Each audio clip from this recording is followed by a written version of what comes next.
All right, let's get it going, get it going. What's goody country? What's goody Grim? What's goody Boxstradamus? What it do? What it do? It's already the next couple of weeks are gonna be very busy. And it actually starts this week. It actually starts this weekend. This Thursday on ESPN Plus, we're gonna get a really good card from Canada by way of Eye of the Tiger Management. And I am going to go live for that card. It's the Mabili versus Gongora fight. That's going to be on ESPN Plus. For those of you that are not aware, Top Rank and ESPN have a deal with Eye of the Tiger Management, and they show their shows in America the same way they show Yvonne Michelle's shows in America, and they even have an Italy card that's coming up. Now, I mean, it seems like what they're trying to do is what DAZN does. That's kind of what I see, that they have an Italy show the way that DAZN was doing shows in Italy, Matchroom. And, they're showing you fights that are in other markets and other territories and other countries. And, it's not a bad thing because I'm glad that I get to see that I get all of that consolidated. But the effort that they're putting forward is akin to what you were already getting from DAZN. It's pretty much the same thing, or they're trying for it to be the same thing. And I'm not complaining. I like it, I like that they're doing that. But that's going to be this Thursday, and I'm going to go live for that card. That's the Gongora versus Mabili card. I am going to go live on Saturday also for some of the fights that are going to be happening. Okoli versus Light is going to be happening this Saturday. Let me pull it up. Where's that? There you go. Okoli versus Light. David Light, his mandatory challenger by way of the WBO. That's going to be this Saturday by way of Sky Sports. I don't know if ESPN Plus is going to pick this thing up or not. If it ends up on Fight, I'm not going to pay for that. I'm not going to pay for that. You bugging. You know what I mean? I'm not going to pay $20 for that. Chill out, fam. To be watching Lawrence clinch the guy to death, I'm not going to do that. And so it's definitely going to be a busy weekend of fights. And as of this week, it's only going to get busier because the month of April is going to be a particularly congested month. There's a lot of fights from a lot of different outfits all through the month of April going into May, which is not a bad thing because a lot of these are the fights that we want to see. So it's not a bad thing. I'm going to kick it off with this post from Mark Taffet. Mark Taffet, who handles the career of Clarissa Shields. Mark Taffet said, would love to see Clarissa Shields versus Natasha Jonas. We were fine with the money to Clarissa, and my understanding of offer to Jonas was that it was a record payday for her. Also came from Boxer, who has a contract with Jonas. Not sure why Joe Gallagher is confused. Now, I'm going to say it straight away that I'm not a fan of this fight. I think it's a mismatch. And it's not because Natasha's not a good fighter. Natasha's a great fighter, but Clarissa's naturally bigger, younger, and I'd wager she's faster too. This fight don't make no sense to me. You know what I mean? This fight really don't make no sense to me, to be real with you. The only thing that I thought was, well, she would probably make a lot of money fighting Clarissa, so maybe that's the appeal.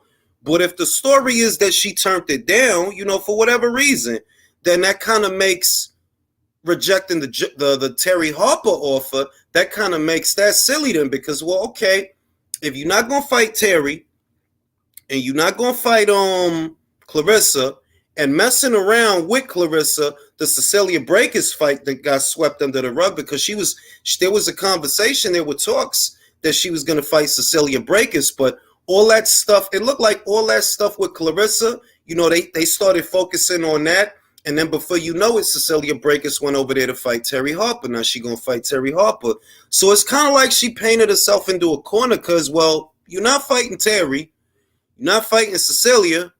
You're not fighting Clarissa. So who you fighting? You know what I mean?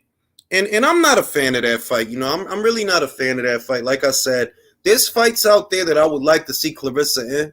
Raquel Miller, Jadeja Green. Maybe she could run it back with Franchon for the undisputed at 68 or run it back with Savannah. That's the other thing that it's like, yo, you saying that you don't want to go back to the UK for Savannah, But you would have had to go back to the UK for Natasha. So what's the difference? It would have been on the same network, same platform, same promoter. So I don't really understand that. You know what I mean? That you could have did that, and it's money in that. You know what I mean? So it doesn't make a lot of sense to me, to be real with you. Doesn't make a lot of sense. And we gonna kick it off. We gonna open up the chat to the panel. What it do, Fotex? What it do, hot boxing? And we out here, yo. It's a lot of things happening this week, and it's gonna be a lot of things happening all through the month of April, going into May. Very exciting times. And I want to diversify the conversation a bit, not focus on the same old subjects. But yeah, I'm not a fan of Shields versus Jonas. Like I said, that's a mismatch. That fight don't make sense. So, if they're not going to do it, I'm glad they're not going to do it because I don't like that fight. What is up, What it do? What it do? What it do? What's up, ladies and germs? And yeah, Assalamu alaikum. So, let me go to Sawab. everybody chill out. Let me go to Sawab in the United Kingdom. What do you think about this Natasha Jonas thing, man? She didn't want to fight Terry. Things ain't working out with Clarissa. Do you think it was foolhardy for her not to fight Terry? Because it's like, well, one, if you fight Clarissa, it ain't like you gonna win. You know what I mean? Like, be real. Like, you ain't gonna win that fight. So do you feel she should have fought Terry? Bro, we know how it's gonna go, bro. Shields is way too big, and I'm not an expert in the women division, you know what I mean? But from what I see, Clarissa Shield, she has fought at 168, 160, and the highest Jonas has gone for is the 154, and she's barely struggling there, bro. That's a good point. Reyes, you agree with that? Do you think it was foolish of Natasha to reject Terry? Because now you ain't got nothing going on. You're not fighting Terry. You're not fighting Clarissa. You're not doing nothing. Was that foolish? I don't know the women's divisions as much as you. So, I mean, is there any other fighters around that weight class that could even be for a potential fight? That's the thing. It ain't. I mean, yeah, probably should have took the Terry offer. I don't really see why didn't Clarissa you take Shields that? W here. I don't know. You know what I mean? I literally don't like. I don't understand. I don't understand. It don't make like, bro. Why would you? Why when the shit happened, she rejected the Terry offer. This shit with Clarissa starts up, and it's like, yo, dog, you're not gonna beat Clarissa though. Like, you stand a chance with Terry. You should fight Terry. You stand a chance. You don't stand a chance with Clarissa. She's too big. You know what this is, honestly? More money, though. I like Natasha, but that's you know what this is, honestly? This is a female version of Brooke versus Triple G. Too soon. Yeah, I could see that. Good ambition, but no good. Bad fight. Jonas gonna get jacked up, and it's not a good fight, man. I agree, like what you said. It's a mismatch. I mean, okay, it's admirable as far as the ambition goes, but man, forget it. Terry Harper's the one she needs to do. You know what I think? I think that this might be her last year in the sport. That's what I think. And she was looking to cash out, but maybe she thought about it like, nah, I don't want to go out like that. I don't want to go out on the L. But it's like, well, everybody's spoken for. You know what I mean? Ain't nobody. That's what I be saying about them wasted. Like, look, Clarissa's cool, and that's cool. But this is the problem that anybody from 154 to 168 face. It ain't that many girls up there to fight. You can't compare that to what Katie doing down there at 135. You can't compare it. It's not that many girls up there to fight. Katie got to fight everything. She got to fight Amanda. She got to fight Persoon. She got to fight Cameron. People want her to fight Alicia. It's just a lot of smoke down there. The smoke ain't the same at them weights as it is down there at 135. It's not the same. You know what? But understand this. From 154 to 168, they're the Grim Reaper from fucking Flint. We may not like her personality, but boy, oh boy, she got shit locked. Yo, it's like, you remember the Friend or Foe song off a Reasonable Doubt? And you remember how Biggs was saying, that skinny nigga on the boat, he got shit locked down? She's Jay-Z. She got I would agree, bro. I would agree. Wait, one at a time, fellas. I would agree with you, Chris. But my thing is, when you got a grand total of like, let's say 50 girls spread across 3 weight classes, it's not hard to have it on lock, bro.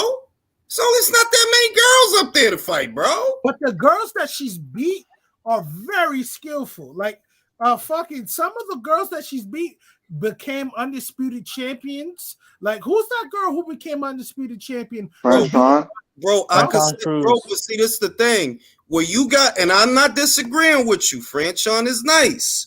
Jessica became undisputed. Natasha became unified. Ring Magazine lineal. If I compare their quality of competition, it ain't nothing to compare, bro. Like, hey, Jules. One thing about cashing out, though, and Fotex actually made the point, and I'm going to reiterate it. Shields really isn't a cash cow, though.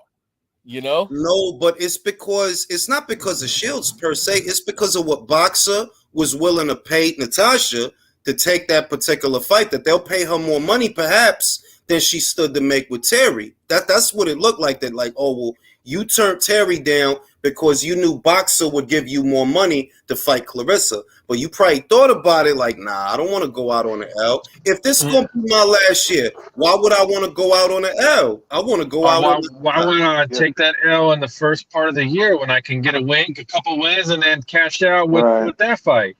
Right. Exactly. I just like to point out that the picture you showed us is just the size disparity, man. Of course you got to turn that shit down, man. It's like, look, you saw her against Savannah Marshall, man. Speed is still an asset in boxing, and in women's boxing that goes a long way, man. The power, you're okay if you don't have the power. Clarissa's fine with that. But if you have speed and you have a size advantage, what's going to work for you? And it's like, is it me, or it doesn't like Jonas have like less than 10 fights? So if she's turning down fights, I'm like, I don't know, man. She got at least 10 fights, but the main thing is, it's like, I think it's a pride thing, you know what I mean? That she don't want to give Terry, the satisfaction, and it's like, well, that would be cool if you. But that's the more winnable fight, I think, and plus it's a of course it's a more winnable fight. That's what I was saying. Plus, that's a big fight, and it's undisputed. That's what don't. It's like, bro, that you got history. People actually do want to see y'all run it back. You know what I mean? It's all the marbles. Why would you mess around with Clarissa just to not fight Clarissa? It's like, which one's bigger in the UK? In the UK, which one's the bigger? Believe it or not, it's the Harper fight. That's why it don't make sense. Yeah, it makes no sense at all. The shit don't make, like, people want her. They want her to fight Harper, not just because it's for undisputed, but because, the first fight was good. Y'all got unfinished business and ended in a draw. So go finish it. You know what I mean? And it looked like do you think she's not confident about winning? It's a duck, bro. That's a duck. I mean, yeah, but I don't know if I could call it a duck, because that's plain and simple a duck, bro. Can I ask you a question? Like Clarissa, though, that's what I'm saying. That if you rejected what they offered you, if you rejected what they offered you for Terry because you saw you was gonna get more money to box Clarissa, is that a duck? Yeah, but she rejected the Terry fight months ago before this Clarissa talk. This shit been going on for months, bro. This shit been going on for months. Jules, can I ask, is Harper with the Boxer as well? No, she with Matchroom, bro. Oh, I don't know. What the fuck is Boxer doing, bro? They're signing everyone, and it's almost 4 months in. What the fuck have they done? We gonna have that conversation, Sawab.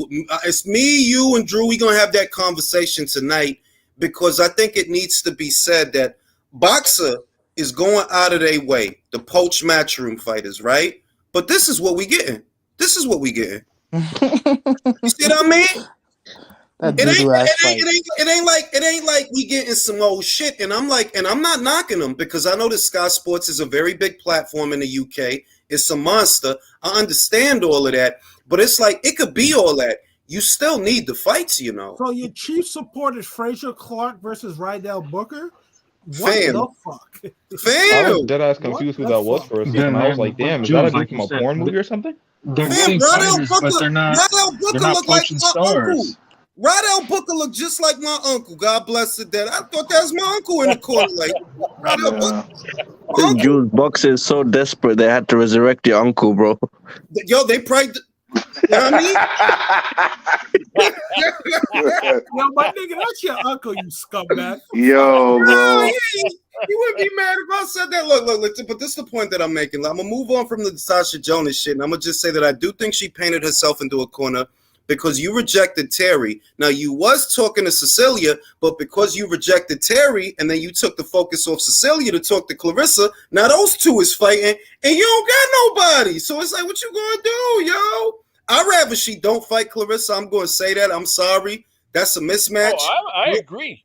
I don't want to see her go out like that. That's a mismatch. But yo, like, you got to get it together, man. You got to make a decision, or if anything, have Ben offer Terry the fight on Sky. They'll go over there. If push come to shove, they'll go over there. Alicia went over there. Remember, Alicia went over there for Michaela. So if push come to shove, hey, do it on Sky. Fuck it. Offer him the right money, but do it on Sky, yo.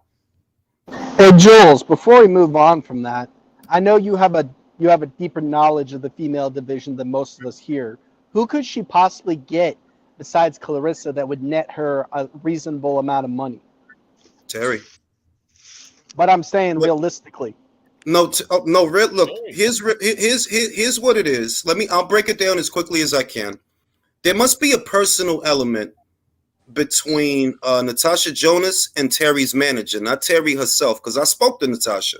She said it's not Terry, it's her manager. I don't know what he did, and I don't know what he said, but whatever it was, it's enough that she don't even want to give them the satisfaction. That's where it's at. Last time I spoke to her.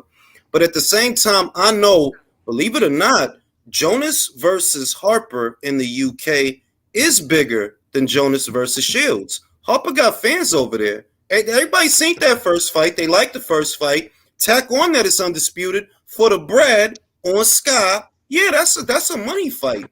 But I don't know. Like I said, I don't know what Terry's manager did or said that she don't want to give them the satisfaction, but she needs to swallow her pride and do that fight because that's the better fight at the end of the day. And that's the more winnable fight. Like, you're not going to beat Clarissa. You'll be lucky if you win a round in that fight. You'll be lucky if you win a round. And you can't hit her in the dick because she doesn't have one. So, and the clit's a lot smaller, so she really gonna get fucked.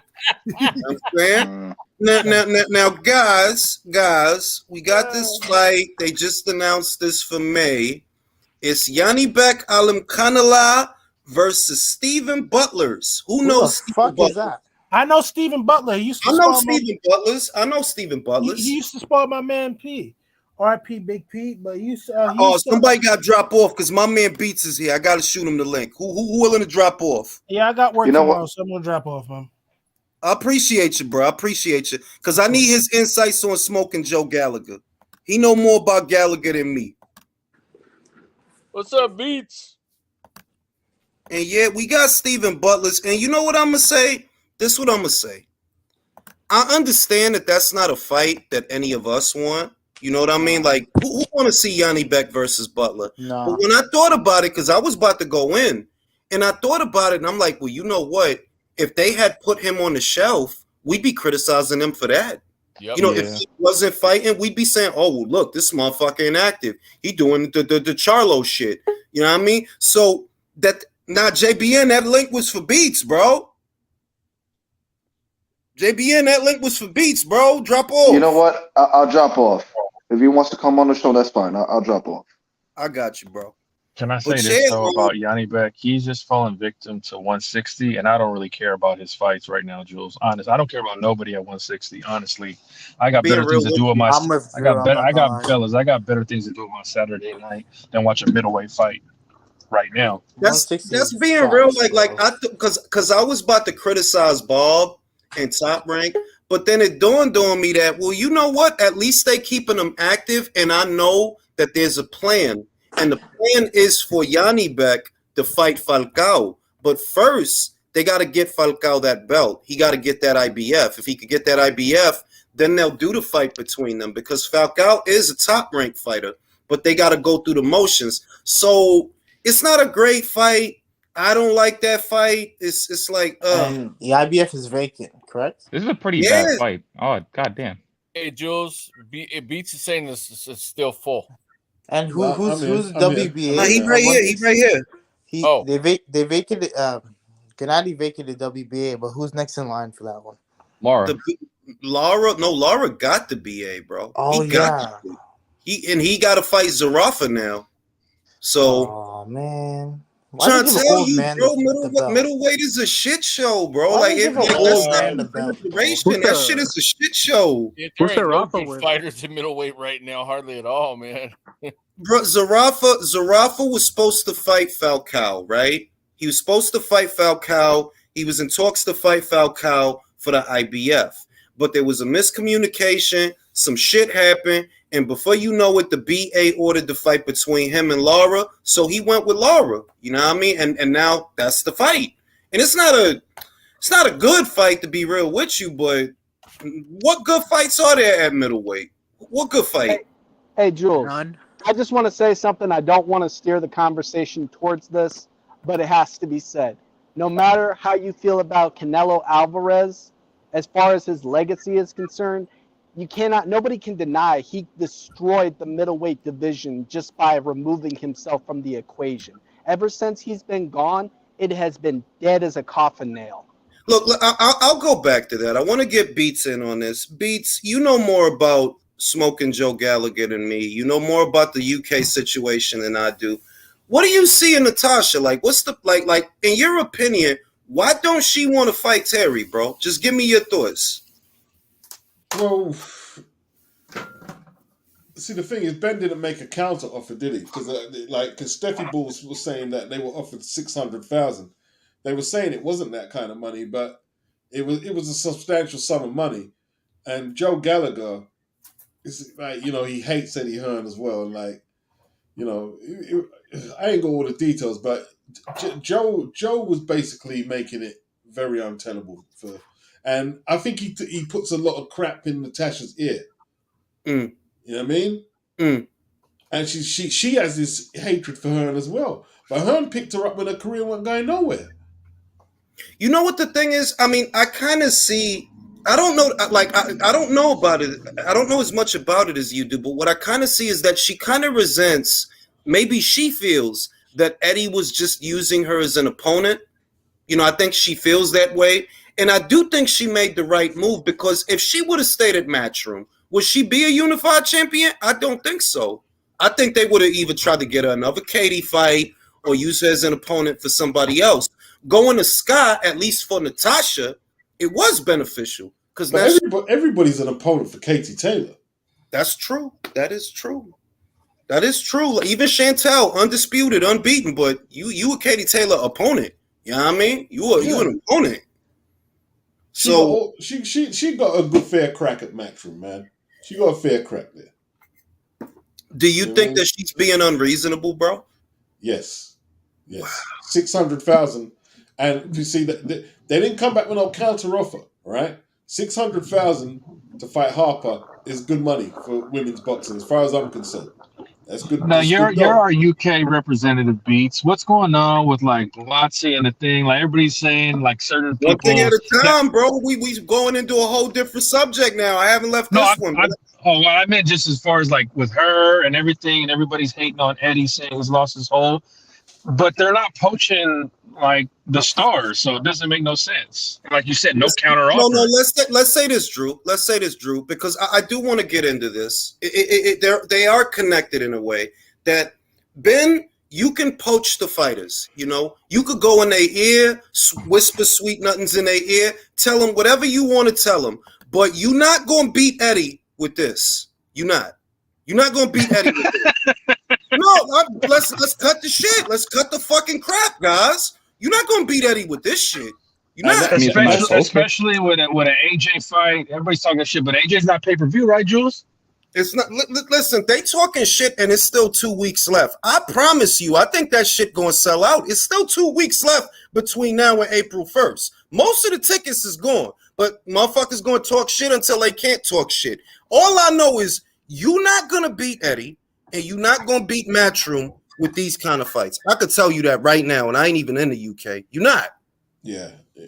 What it is with the AJ tickets, they're premium price, isn't it? So, that they've been a bit difficult to shift at the price. They're You know, but you won't see no big spaces in there. It's going to be filled out. It'll be full. It'll be full. Even if they have to give away free tickets, it will be a full arena. It'll be a full arena. Let me read the super chat. Yiyo says Johnny Beck versus Stephen Butler 6 in the WBO. Good fight. Look, man, Stephen Butler got 3 losses, and every single one of those losses was a knockout loss. Kid don't got a chin, bro. And Yanni Beck, not a good fight. It's not a good fight. It's not a good fight. It's not. And I do want to get into that. Liam says Zarafa will piece up a 40-year-old Lowry. We shall see, man. We shall see. We'll talk about that in a little bit too. But just back on this Sky boxer, it looked like I'm gonna be real with you, Beats. I don't really like Lawrence no more.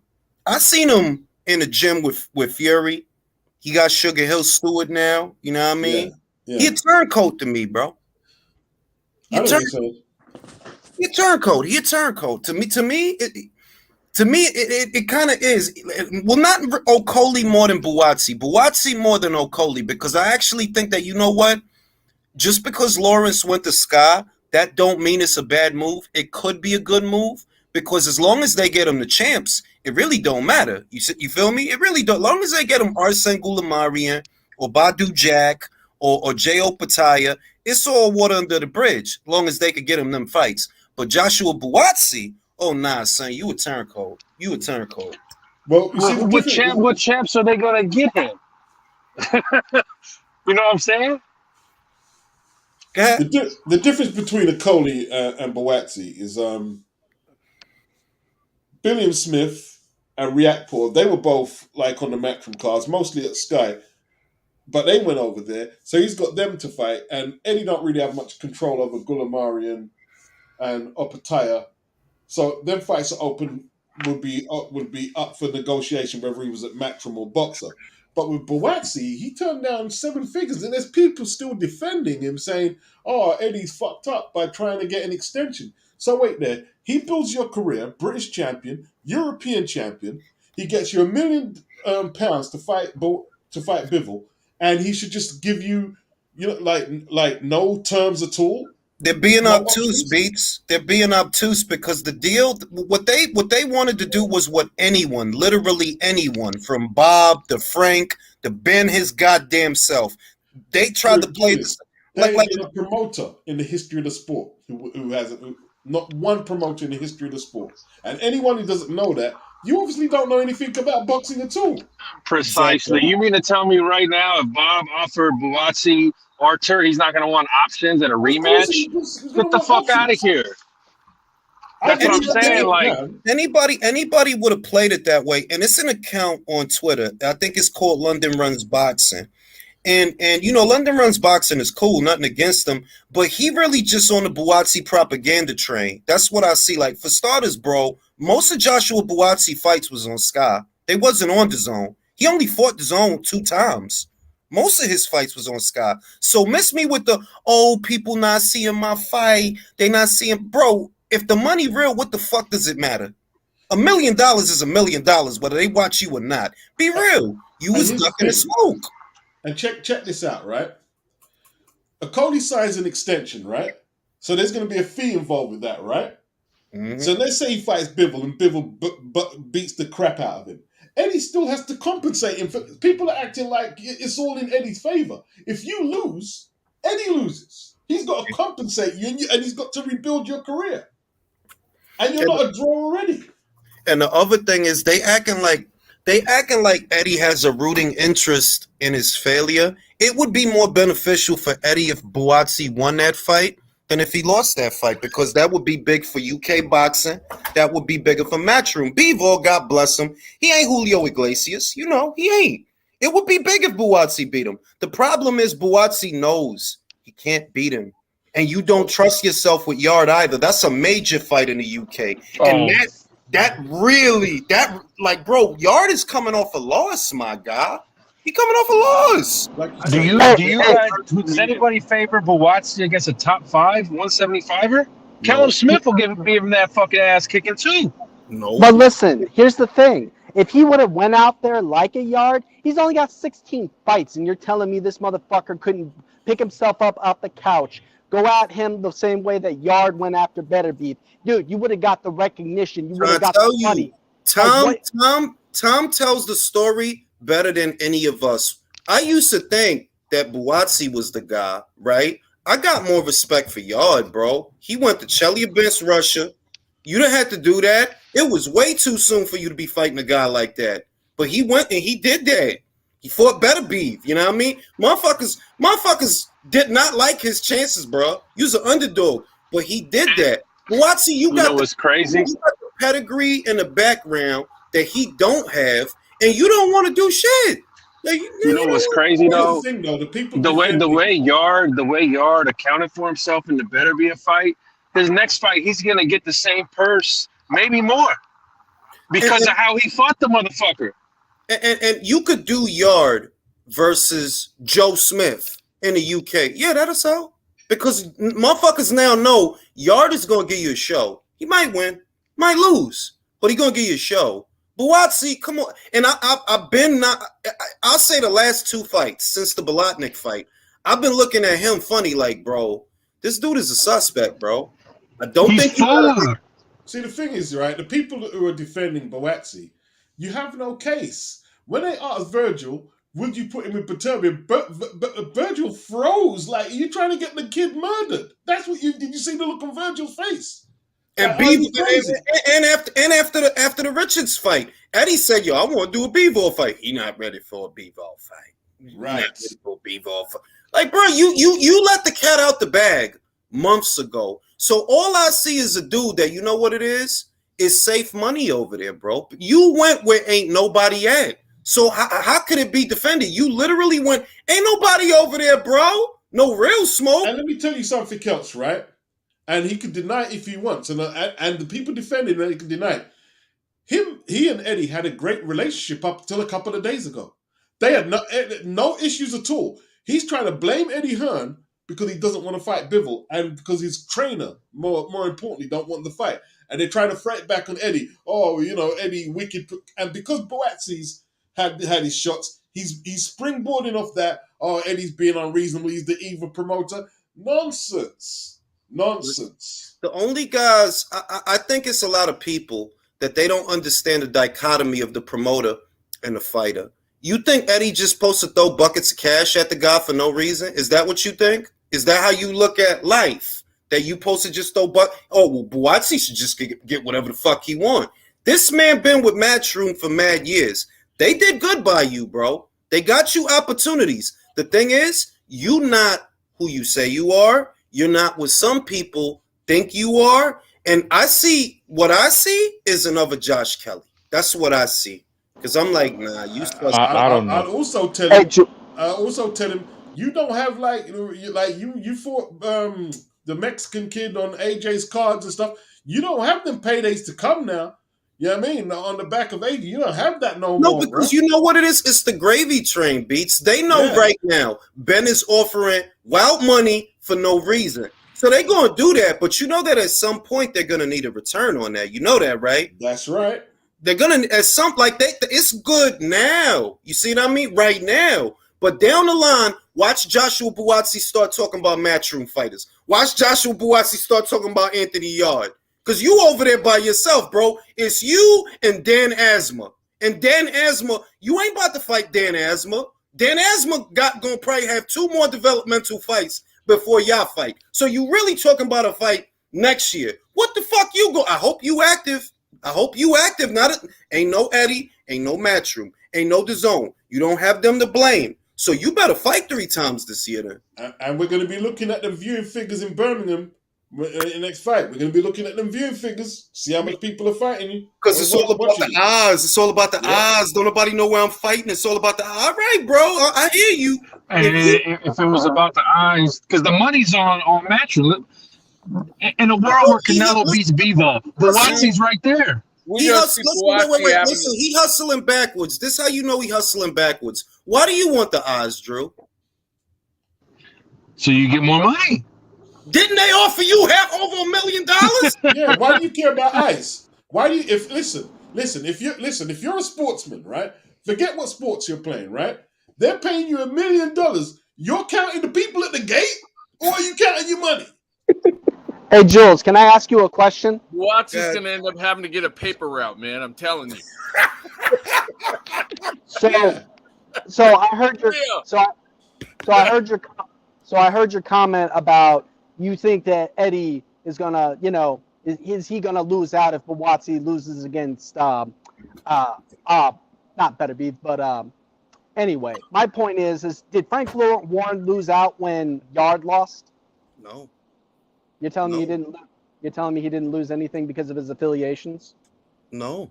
That's the funny thing, that those is real fight fans over there. I don't want to make it sound like Shangri-La, but it works how it should work over there. That if Yard fights, you're going to get a show. He might win, he might lose, but it's going to be a fight. And if you want to see a fight, he'll give you that. He's going to try. It's going to be a real effort to win or lose. And that's what you go for. That's what you pay to see. So if you told motherfuckers, yo, Yard about to fight Joe Smith, motherfucker, I'm with that shit. Let me see that shit. The big difference is this, though. Yard, not only is he open and willing to fight people, but he's actually got people to fight. Buatsi ain't going to have nobody. And he's not willing to. Buatsi had Callum Smith and Bivol. These are huge fights, right? And you went over there with Dan Aziz. That's the bottom line, and turned down £1 million. You don't have a leg to stand on, brother. It can't be because the argument that he's making, motherfuckers don't think about shit that, okay, why would you want eyes? Why would eyes be important? Because more eyes, more money. Okay, bro, they offered you a lot of money. They literally offered you the kind of money that Artur, matter of fact, they offered you more than Artur makes, because Artur don't make 1.2, 1.5. He made that in the unification match with Vosdick. These days, his purses is like 700,000, 800,000, close to $1 million. They offered you more than a unified champion. The reality is, you don't want them fights, B. You want big money, but not big fights. That's what it really is. That what I'm going here with Bivol for when I go over there, get that same money for fighting fucking Joe Blow from Germany or some shit. Don't be surprised if he fight like I think what he might do, maybe he'll fight Michael Eifert. And that's a maybe, because if you fight Michael and you beat Michael, that line you up for Beterbiev, right? And you don't want them problems, bro. Don't bullshit me. You don't want them problems. Hey, bro. Jules, is it disrespectful to say, do you actually think he'll beat Mike Eifert? Here's the thing about Mike. Mike is economic, fights on the balls of his feet, and stays on the outside. Buatsi don't throw a lot of punches. He throws 1 and 2 shots at a time. So if this guy don't sit still and he don't trade with you, the opportunities to hit him is far and few. You know what I mean? Could he get him? Yeah, because I don't think Michael takes a good punch. I seen Pascal rattle him a couple of times. So if Buatsi could get in with a good one, he could probably take him out. But I just see it's like it's not easy, because this dude not going to sit still, though. He's not going to get into exchanges with you like Bolotniks. You know what I mean? You're going to have to go out there and find him. And when you a guy that already don't throw a lot of punches, well, that's going to be difficult for you, because Buatsi don't throw a lot of punches. It's just 1 and 2 shots at a time. The funny thing is, the irony is his boxing style is just the same as his boxing career. Still, bro. He doesn't throw many punches. The problem with him, bro, is too inactive, and I don't know why. Is it his own fault? He pulled out like 2 fights or something. Base told me, and he been telling me for weeks and months, that it's Buatsi, bro. If he not active more, it's on him. He been telling me that like, yo, this dude want to go. It was crazy to hear Frank Smith say what Base was telling me for weeks and weeks and weeks. They're like, yo, that dude go on holidays and shit. And people at Matchroom want him to be fighting, but he want to go on holiday and take a vacay. And you want a 14-week camp and a 12-week camp. Bro, Base been telling me that shit. That's like, yo, that dude, it's not that they not getting him fights. It's that he don't want them shits. So is this 30-year-old man, is he actually going to do something with his career, or is the new generation going to come and make him be local? He want to be local. If Eddie can't motivate you to fight, Ben ain't going to motivate you to do shit either. It's as simple as that. He went over there for the easy bag. He don't want no problems with nobody. The appeal of going over there is Ben has a third-party backer, whoever it is.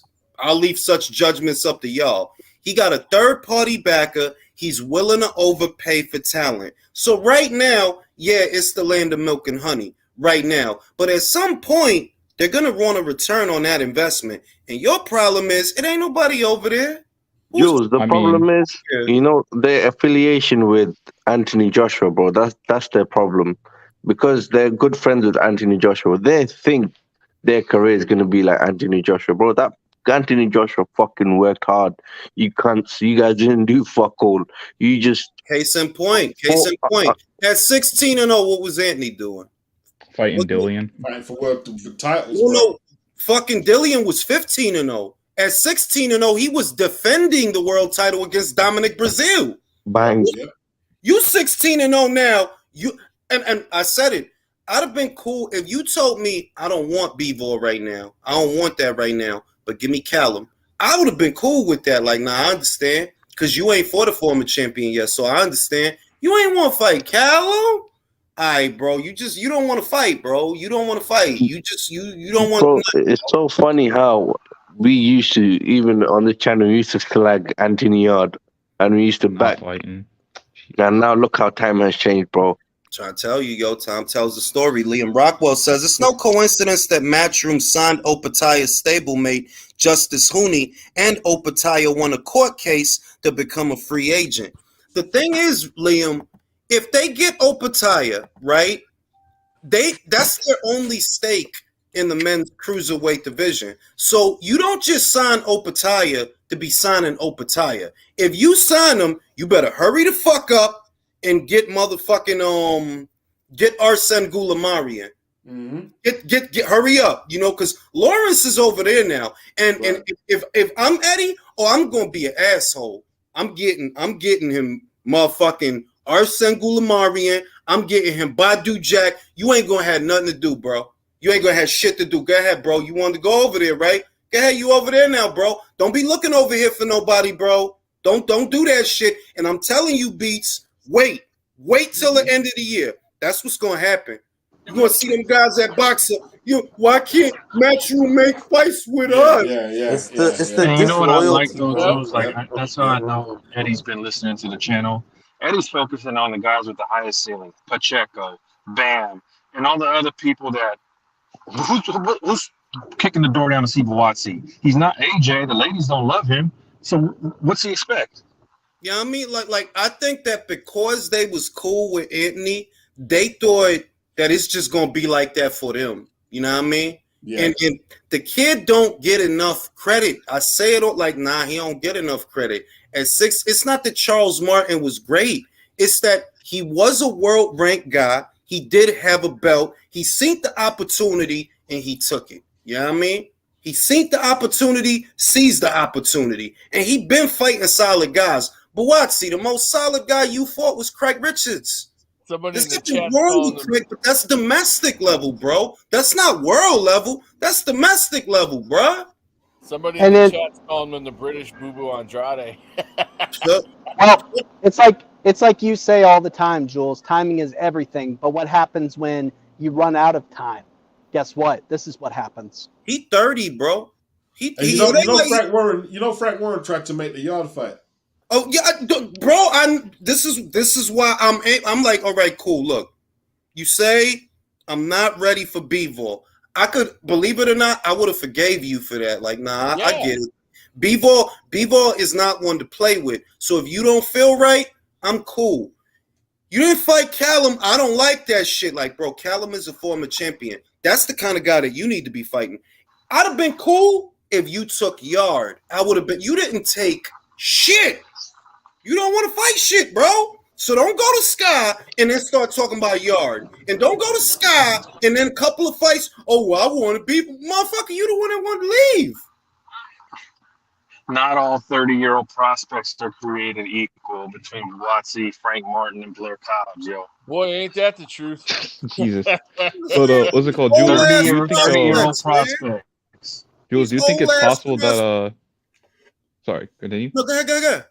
I was gonna say, do you think it's possible? I know you said the holidays and stuff, but do you think it's possible that the fact that he has Virgil Hunter as a trainer, that his progress has been stunted so much?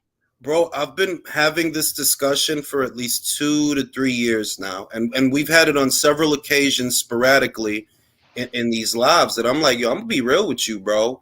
Virgil had this huge reputation off of Ward, because you had a great fighter in Ward.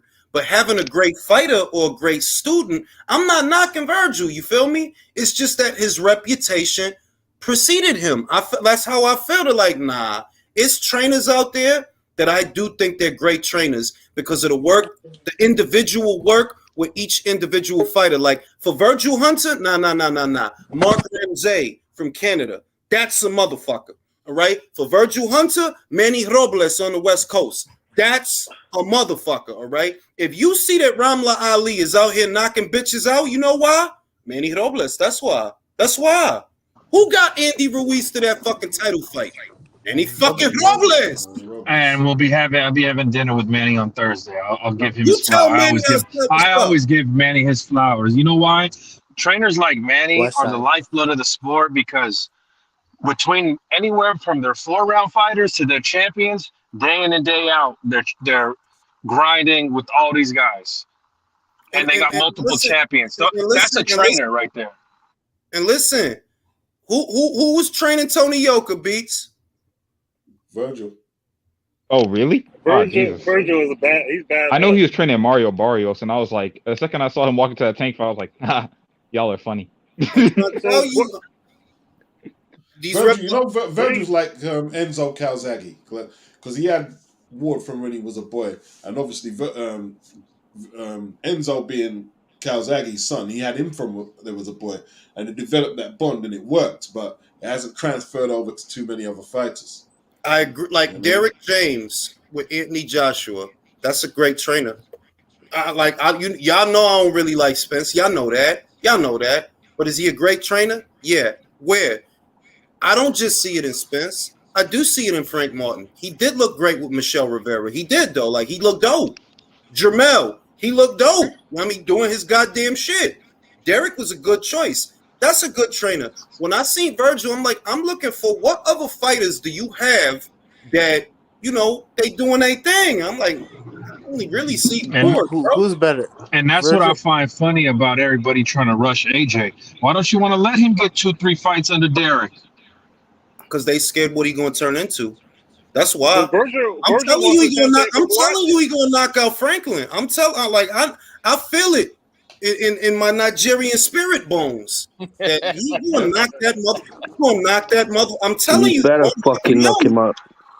He better fucking knock him out, bro. He has to. We need that AJ monster back, bro. He's looking very big as well. He's looking very big. No. He looking lean, which is what. Remember how he used to weigh when he first came out? When he first went pro, he wasn't kluggy, bro. He was lean. Remember? They had him doing old school wind sprints. I just watched the fucking Klitschko fight the other night, and I'm just like, man, that 6th-round Angel, I need that guy back. Yeah. You think they fix that cardio problem? Go ahead, Dom. Hey, to bring it back to Buatsi,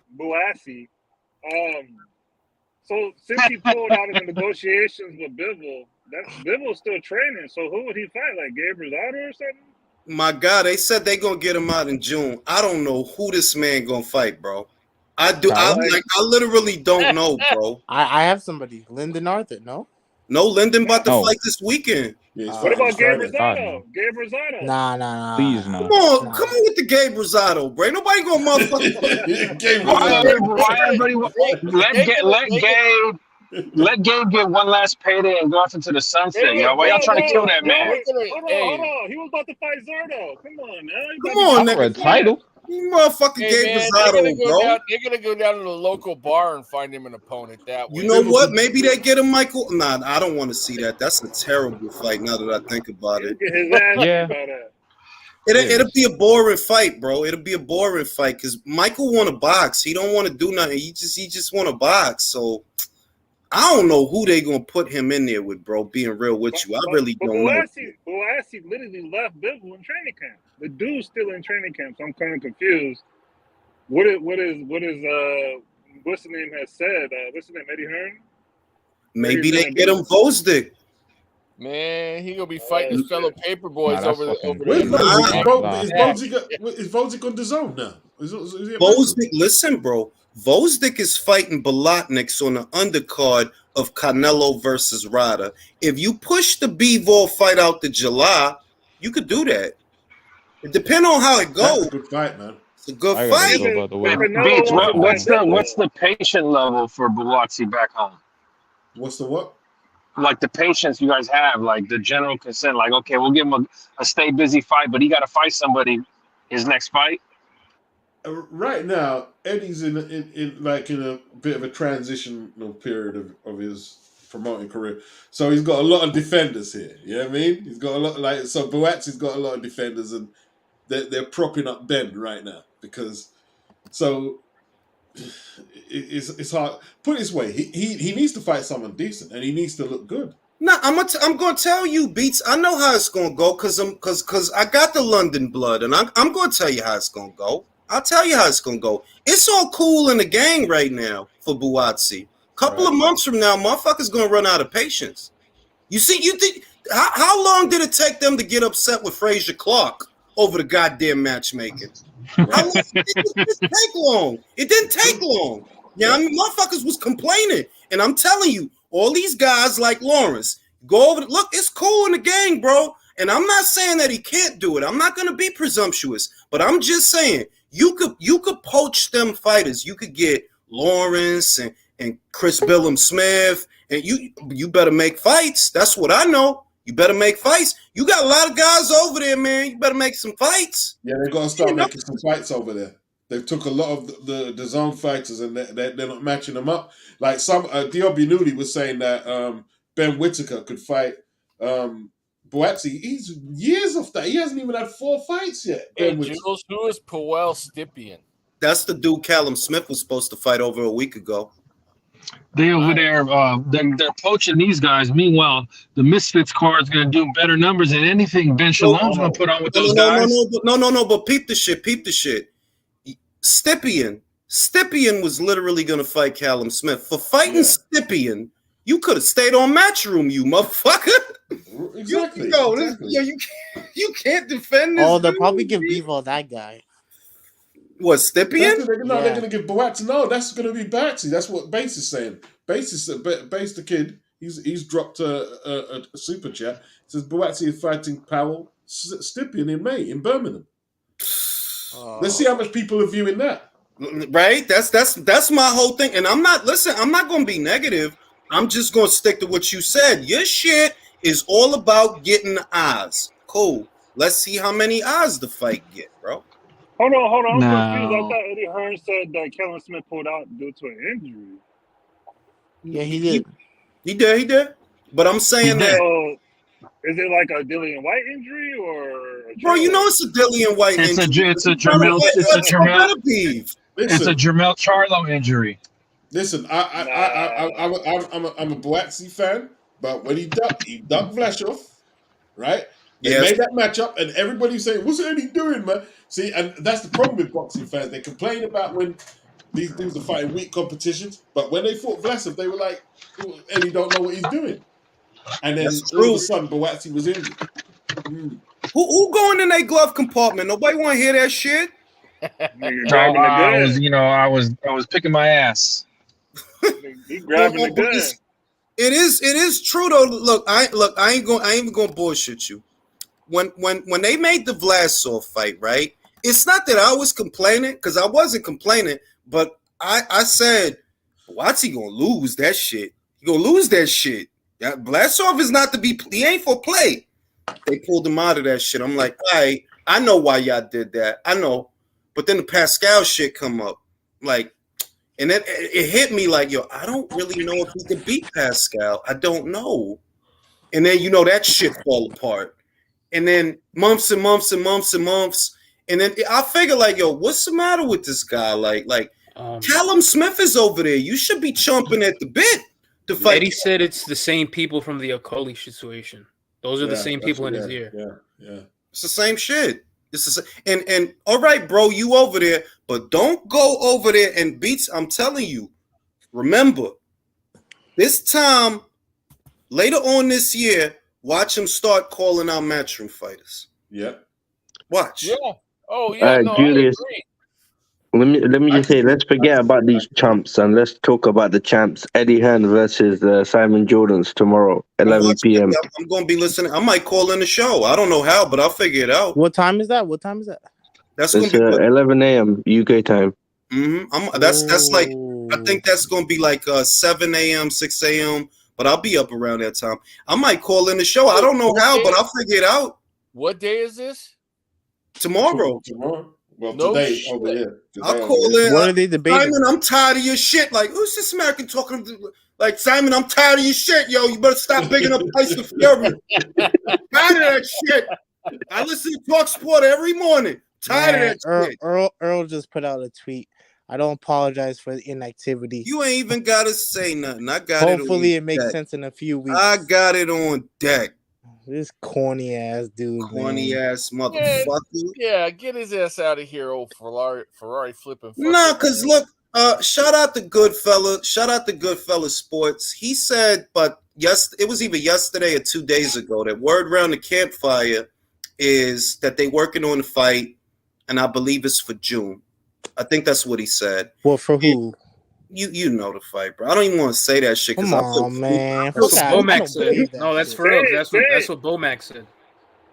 Yeah, I mean, I feel stupid saying that shit. And look, this is the other thing, that things with Roche ain't smooth sailing either, because apparently he want to go to a purse bid. Yeah, I was just gonna say how they wants to pull go that to a purse off. bid. If they want to fight that fight, if that's what allegedly is down the pike, it's supposed to be in June. Like Crawford's got a mandatory. He's got Roaches trying to push for it. How are they going to make that happen? I think Paco will step aside. I think Paco would allow it. I think Paco, because Paco is a bad motherfucker, and he's a cool dude. He's a cool dude. Cool cat. Like, he's a cool cat. I think that knowing the nature, because he aired a lot of shit out that he didn't need to air out. And that kind of communicates to me that he sympathizes with Bud a little bit. He ain't had to tell everybody Virgil turned the fight down twice. He said it 3 times, bro. He chose to do that shit. And he confirmed it, too. He didn't have to say that, but he aired it out. And I'm like, you know why he's airing it out? Because he tired of seeing motherfuckers faking the funk. He tired of seeing motherfuckers faking the funk on the outside. Like, motherfucker, we offered you Crawford, motherfucker. If you wanted him, you could have got him. Stop faking. You know, like flipping Jaime and flipping and Virgil, and then you got Oscar talking about Canelo. It's ridiculous, man. Fucking stupid, bro. Like, the shit's stupid, bro. Like, it's like, bro, look, Andre, you was coming off an injury. Who you fight? Desmond fucking Nickelbag. Knocked down 4 times by Berlanga. Canelo coming off an injury, just like you. Coming off a surgery, just like you. He fighting a dude that's ranked in the top 5 at super middleweight. Yeah, but I don't want Earl coming off like a whole year layoff, because I don't want any excuses when Bub. I don't care if there's excuses. No, I don't give a fuck about the excuses. I don't pay attention to fucking aerosexuals. I'm gonna be screenshotting all day, cause look, man, if I don't know nothing else, if I don't know that it's aliens on the far side of the moon. If I don't know that there's intelligent life in the Andromeda galaxy, I know one motherfucking thing. Crawford beats Spence. I know that. I know that. I just don't want his fans making that bullshit. Inactivity doesn't prove anything. There's been plenty of fighters that have been active for over a year and beat people. I mean, Bivol beat Craig Richards. There's plenty of fighters like fucking Charlo. He was inactive. It's just, because basically what it is eliminating the narratives that could be used after the fight to try to downplay the victory. That's what it really is, that they're going, oh, Errol hadn't. Well, whose fault is that, you motherfuckers? None of the BBC fighters can use inactivity as a reason for it. They're all inactive. Bro, to be honest, if they say that his inactivity and that, show him, you put that thing back on, that tweet, show them that tweet. Hold on, where? Yeah, he said he doesn't care. That's why I fuck with Sawab, because he think on his feet. You can't use inactivity as an excuse when Errol himself say, "I don't apologize for the inactivity." Right. Yeah, I mean, you can't say nothing, yo. Fucking But tell really, me, yo.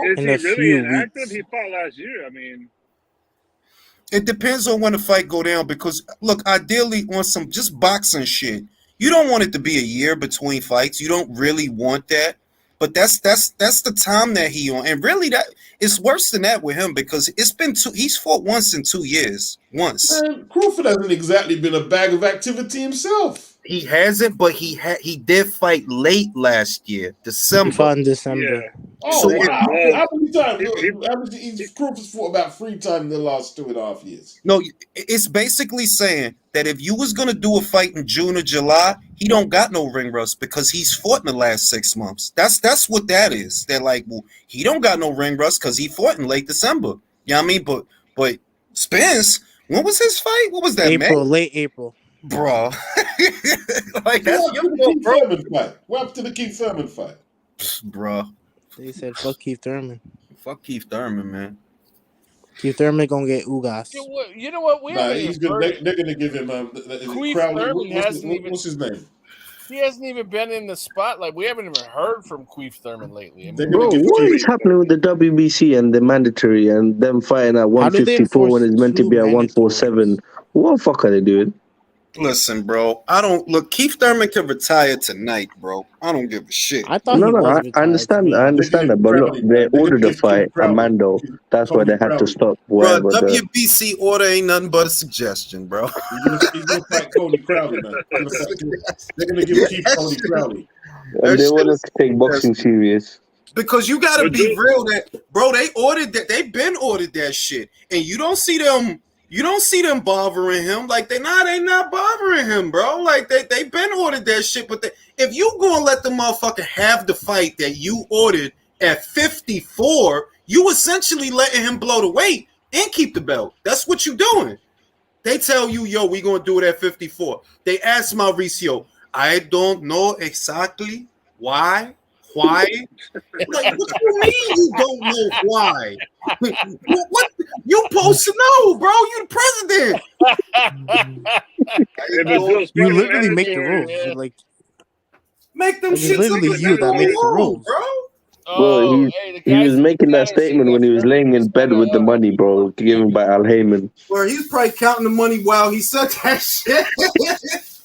I don't know why. Hey, Jules. Counting the paper. Guys in the chat are saying that Thurman just had a newborn baby, man. Thurman just had, well, the newborn ain't gonna fight, right? Well, no, but that would explain why we haven't seen him around or heard from him, you know? Look, man, I'm gonna be real, man. I'm just a customer at the end of the day. I don't have to be as considerate as I am half the time. And like I said 10 minutes ago, Thurman could retire tonight. Bro, who the hell's looking for fucking Thurman anyways? The fact of the matter is that the only role that Thurman can fulfill at this point, and it's not like it's unheard of what I'm suggesting, because other guys do it. That's why I don't think he should get special treatment. You a former champion. So if you really want to make a big splash, you got to take on a guy that's making some noise. Like my man Jose Zepeda did when he fought the Puerto Rican in New York. Like, Josue this, Josue that.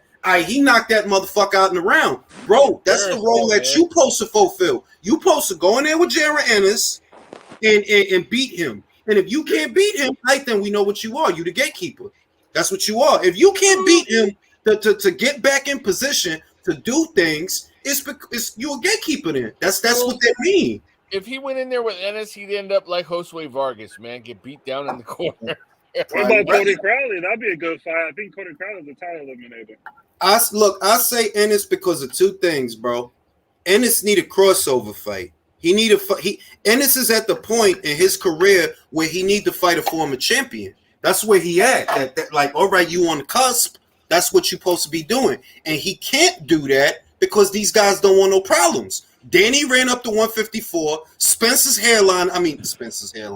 Thurman hairline is receding. Something got to give, bro. Something got to change.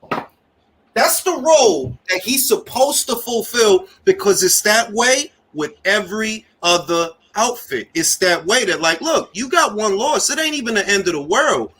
One loss don't mean your career is over. It's how you moving that shows your career is over, not the loss. Fuck the loss. That was fucking damn near 3 years ago. It ain't that big a deal. It's because you ain't really been fighting. You had one fight with Mario Barrios. That's it. You got one foot out the door, bro.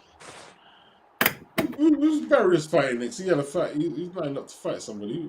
He about to fight Lugas, Yordenis Lugas. Yeah, Lugas. For the eyebrow belt. Yeah. For the alopecia at 143. For the unibrow belt. The funny shit is too, fucking Ugas talking shit about Rocha getting the shot. Has no but you fighting fucking Barrios. But you fighting fucking Barrios. That shit. I done told you about. Like I said, I done told you about them Cubans.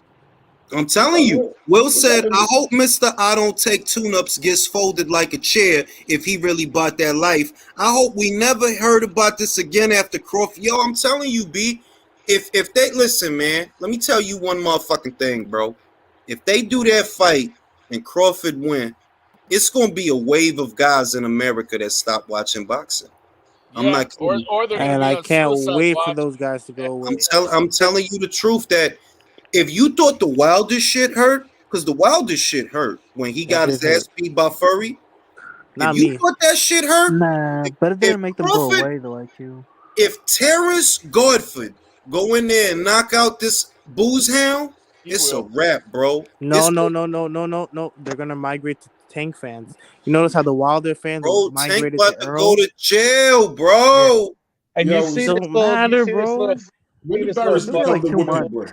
When did Barrios become the whipping boy, man? They on Errol's nuts so bad, like with the whole Errol tweeting, like, "Hey, Shakur's on titty milk." Like, y'all not sending Frank Martin over there to Top Rank, bro. Fuck out of here. No, but you know what the other shit is? I did my research on Frank Martin, and by the way, I think Frank Martin is a good fighter. So I don't want people to think I'm attacking him. But Errol cannot make the case that they feeding Keyshawn baby milk when Keyshawn was fighting Burgos at 5-0. Frank was fighting a dude that never won a fight. At 7-0. What were they feeding fucking Frank Martin at that point? Errol said they feeding Shakur still baby milk. No, he was talking about Keyshawn. He was talking about Keyshawn, and I'm what were they feeding Frank Martin 8 fights in? Burgos is way better than most of what's on your resume, bro. Stop it. Outside of the fake Ali Julian Jackson lookalike from the Dominican Republic, look, it was a good win. I'm not knocking him. But stop fronting like you in the fast lane. No, the fuck you not. You over there and you can't even get an Isaac Cruz fight. And he's a 30-year-old prospect. Hey, Jules, read that super chat. Will say his $5. Say that again, Jules. A wave of people. Yo, I'm trying to tell you, Will. Y'all don't understand.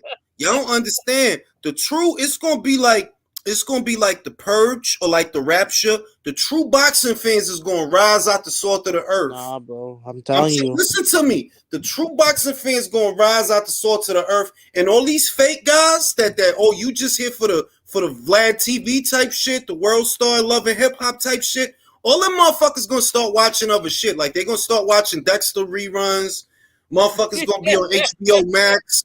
All this dumb shit you see on, like they gonna go because you know you can't turn around now and start acting brand new. You don't have nobody to pour that energy into. Little by little, it's killing you. It's going to be Tank, bro. I have to ask the question. Like, you don't believe that Spence will be Crawford's hardest fight? I believe that what we're about to see is tantamount to Calzaghe, Jeff Lacey. Oh, wow. Serious? One-sided. One-sided? Very one-sided. That's really one-sided. Calzaghe Lacey is one-sided. The only thing that I see Errol has that could be, and he starts off a couple of rounds faster than Bud. Like I'll say maybe he starts off 2 rounds faster than Bud. It's not uncommon for Bud to be on chill mode for the first 3, getting what he need to know. Whereas Errol might up the tempo round 2-3. He might, but he can handle that. It's all right. He ups the tempo, but it's the same things. It's monotonous. It's monotonous combinations. It's not like he doing some old Errol. To me, he's a good B plus, maybe a B. He's a good B to B plus. He's not a bad fighter, and no, B does not mean bad. Most of the really good fighters are actually B's to me. The A's is that short list, and Crawford is in that A. Like, nah, he'll be all right. I'm telling you, he'll handle this guy. It's fights I'm wrong about, but I'm not wrong about this one. I can see it's gonna be a 2-3. You know that 2-3 that Crawford throws? Mm-hmm. That right hand's gonna hit Errol's chin, bro. Oh my god. He gonna go like worse than that Ferrari. Go out. He gonna go like I see the vision quest. I can see it too. He gonna go out like that, like he gonna collapse. He's not built for the shit. I've got Crawford winning. Like, I was watching the highlights between Errol and Danny. I didn't realize Danny had him in trouble. Danny had him in a bit of trouble, man. People don't pay it. I think that I'm probably one of the few people that when I watch Errol, I don't look for what you're doing good. I look for what you're doing bad. That's what I look for. Because you supposed to win. So if you get off a couple of... I'm not looking at that. I'm looking at other shit. I'm looking at like, yo, you supposed to have this great jab. And I said this many times. Kell Brook got a better jab than you. Yeah, you beat him. Kell Brook got a better jab than you. How do I know? When he was fighting Sean, he was managing that motherfucker. Move and holding him, catching him with the jab. When you was jabbing at Sean, you couldn't even keep him out. You couldn't keep him out. He kept pulling you into exchanges over the top, on the forehead. He hurt you. To the body, he hurt you. I'm like, yo, this dude is not all that. And that was before the car accident. So you can't even blame it on that. He kept punching Sean in the dick at one point, too. I'm trying to tell like that dude is not all that. And I'm like, say what the fuck you want. All I know, if Brook don't go to 60 and he don't fight Golovkin, that fight with Spence, that might have been a different. That might have been a different gravy. I agree. Been a different gravy because he was doing all right, and shit matters. Like these guys act like shit don't matter. No, shit matters. He went to 60, got his face broke, and then dropped from 60 down to 47. You don't think that matters? Then you don't know boxing, and I don't know the fuck to tell you, bro. That's a big fucking drop, bro. A big one. Coming off an ass whooping. 5-round ass whooping. Yeah, that shit matters, bro. And I'm wondering, if he had not gone up there and fought you straight away, well, what happened? Aaron S. Baker, he got dropped by Mean Machine, but he knocked him out. Bro, that's cool. Ward got dropped by Darnell Boone. Fuck is you saying? It's a fight. It's a fucking fight. Like, that's the goofy shit that Spence... Oh, he got dropped by Mean Machine. Yeah, and Andre Ward got dropped by Darnell Boone. And? The fuck is you talking about, fam? If there was any chance of like Spence winning, it was before that car crash. Those guys don't watch boxing. Floyd I think they're going to do it at a Judah. They don't watch. Floyd got dropped by Zach Judah. Look, listen, motherfuckers. The greatest motherfucker of all the motherfuckers, the greatest of the greatest, got dropped by Sonny Banks. Got dropped by Sonny Banks off a left hook. Henry Cooper, Chuck Whitmer. Ain't no shit. You know what I'm saying? Like, let's cut the crap. Like, if the GOAT could get dropped, like, I don't even Frazier. I don't even apologize for Mean Machine dropping him, because you saying Mean Machine drop him like Mean Machine is for play. That's Mean Machine's a good Olympian. fighter. That's a two-time Olympian. That's not no bum that walked in off the street. That's a two-time Olympian. Fuck. He cracks as well. He cracks. Hit hard. The indictment that Mean Machine has is because he's a big welterweight, his gas tank ain't no good. It ain't no good. Like he's a solid gatekeeper. Yeah, like he's a tough motherfucker. So he got dropped by me. Big deal. A lot of motherfuckers get dropped. All I know is this motherfucker is gonna knock out Spence. It was more a flash knockdown as well. Yeah, but that's like it's like this. You know, you seen the Sonny Banks knockdown. That was a flash knockdown. Ali wasn't hurt. He wasn't hurt. He got right back up. You know what I mean? He was hurt against Cooper though. Cooper hurt him. He hurt with Cooper. He was woozy with Frazier, the big left hook. Came right across the shit. Man. You know what I mean? But Shit happens, bro. It's a fight. At the end of the day, motherfuckers could argue all they want. My pick has been the same for 4 or 5 years. Crawford, say whatever you want now while you can say it, bro. Because he's knocked that motherfucker out. Definitely. Mirage. Then you pick Tony Harrison, Mirage. And what I told you, bro, I like Tony, but Tony don't like pressure. He don't like it. He don't like it, Mirage. Go watch that shit. It's up. Listen, don't pick them inactive PBC fighters in big fights, bro. They're gonna come up short all the time. Trying to tell you. No, I fuck with you, Mirage, but you picked Tony Harrison, and I told you I like Tony, and against the right style, he'll do good, but not under pressure. He don't like pressure. He gonna retreat, and from retreating, he gonna gas, and once he gas, he gonna start getting hit a lot. Oh, y'all see that WBO ordered him to supply some medical forms? Jamel, my bad. Oh, yeah. I seen that shit. Because it's time, bro. Like, the show must go on, bro. Now, Adrien Broner, who just signed to Don King, he says the type of deal I got, I get my guaranteed money, and off every buy, I get 16 yams. The question is, who the fuck is going to buy your fight, bro? There's only, I'm going to say it right now, there's only one fight that I would pay for right now, but is Don King got enough money to get Marcos Maidana out of retirement? On the streaming app. I'll pay for that, Jules. I'll pay for that shit. On the fight streaming app. Don't even have a platform, bro. Like, where you going to fight, bro? They're gonna put it on the fight streaming app. Saudi Arabia, man. Yo, is Dubai, this? I honestly thought he was serious about reviving his career, bro. But after this, I'm like, nah, fuck this guy. Don King, bro. You're the Don King. The last one, Eddie would have put money in his pocket because Eddie has a couple of good 140s that you can make a fight with. He got Stevie Sparks, he got Richardson Hitchens, he got Liam Bottle, he got fucking who else he got? He got another motherfucker down there. And what I see is Adrien wants something for nothing. You don't want to earn the bread. Like, you thinking that somebody just going to put wild money in your pocket and you ain't going to have to, do something for that. That ain't going to happen, bro. That's why you with Don. It's amazing to me that you thought signing with Don was a good idea, bro. He had Trevor Bryant and Daniel Dubois fighting in a fucking auditorium, bro. Fucking high school gymnasium, bro. That's crazy. He better be getting that guaranteed bread because you ain't selling nothing on that fight website. And Don, when Don was introducing the signing, he was pulling out Frank, Eddie, and Bob because he ain't got no fighters for Adrien to fight. He's calling all the other promoters. I don't know who the fuck he think he gonna fight, bro. You better off just take the money that he gave you and buy some work, bro. Fuck it. Just go back to selling coke, bro. Fuck it. And if you ain't been selling coke, then start. He's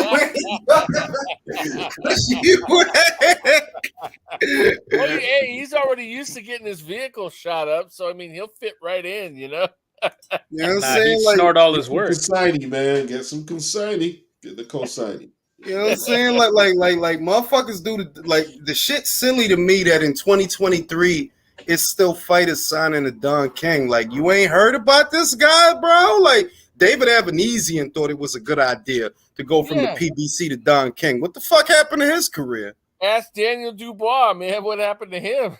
And you know that Daniel didn't get all his money right away. Remember that shit? He didn't get all his money right away. No, he didn't. Like, bro, like, what is this guy thinking? Like, Eddie, remember that just last year, Eddie offered Adrien 2 offers, both with 7 figures. So he got money for you, but yeah, you're going to have to earn it, bro. What you think? Somebody just going to give you a mail just cuz, bro? It ain't 2014, bro. Like, the fuck? That's right. Bugging, yo. His market of value sold a long time ago, man. Yeah, like, I think he in a time warp. He think he in 26. Like, bro, it's not 2014 no more, bro. You know what I mean?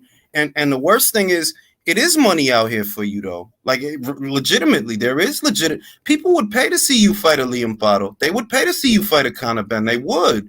But it looked to me like, nah, you just don't want to fight nobody, bro. Same as the Buatsi shit.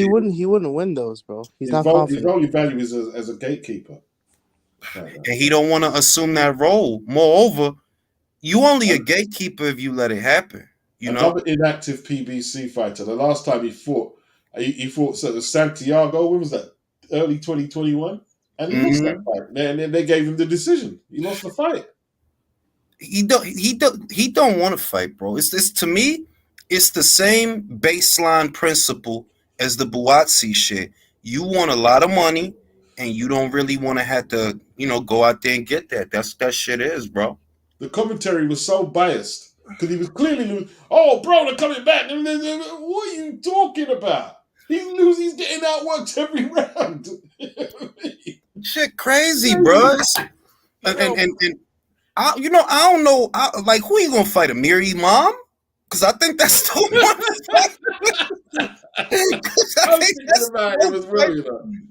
I think Dunn got him still. I'm like, bro, I don't have no idea who he gonna fight, bro. Like, who is he gonna fight?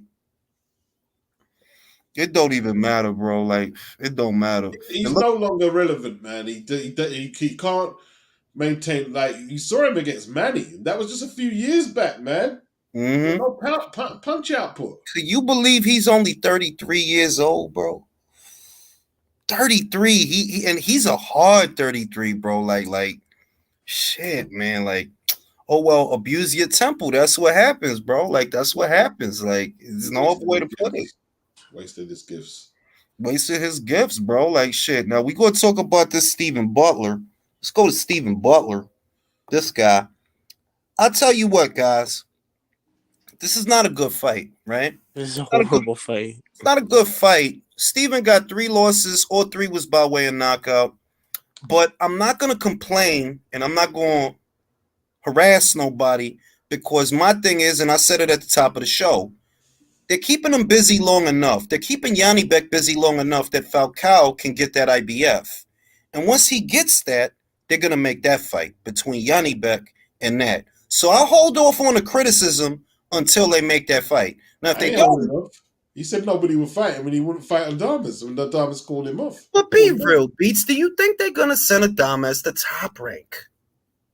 No. Why not? They're outsourcing a lot of their work right now, aren't they? They sent Steven out to Japan. Why not? Didn't they order let me just say this, right? If you ain't gonna give him Jamal, let that guy go work. If you're not gonna give him that, right? You're not going to let him, because, listen, the only reason he didn't get that shot is because Al didn't lobby with the WBC for Adames to fight Fat Boy. He looked big. Like, Charlo looked big, right? Let him go fight Adames went to the convention. Adames went to the convention last year. He petitioned for the mandatory, like, yo, enforce it. They said no. And he bought the fight Julian Williams. Yeah, he went, but Al didn't fight for him. Because you can go. I mean, he can send his mum there. To the convention. I can go and lobby. No, that's literally how it is. You can go up there and lobby for a fights to be ranked at the conventions. That is true, though. That is true. Like, give him a speech and shit. Like, Adames ate all the platins in our village, bro. He needs this fight. He needs this fight, bro. Yeah. For the Dominican Republic, for Cucubaloy, all of us. He needs this fight. But I'll tell you what, he about to fight Julian Williams. I would have preferred Adames versus Yanni Beck. I'm not going to lie about that. I would have preferred that. But let me ask you this, Judas. What are the highlights of this Stephen Butler's career?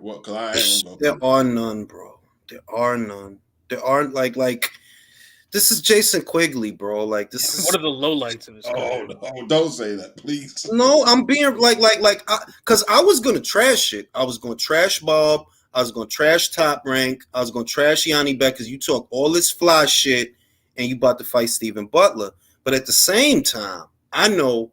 Well, look, the middleweight division is shit, and that's bigger than Yanni Beck. The whole division is shit. Munguia don't want to fight nobody. Yeah, it's a dreadful division. Lara about to fight Michael Giraffe. Falcao got to figure out who he gonna fight for this vacant title.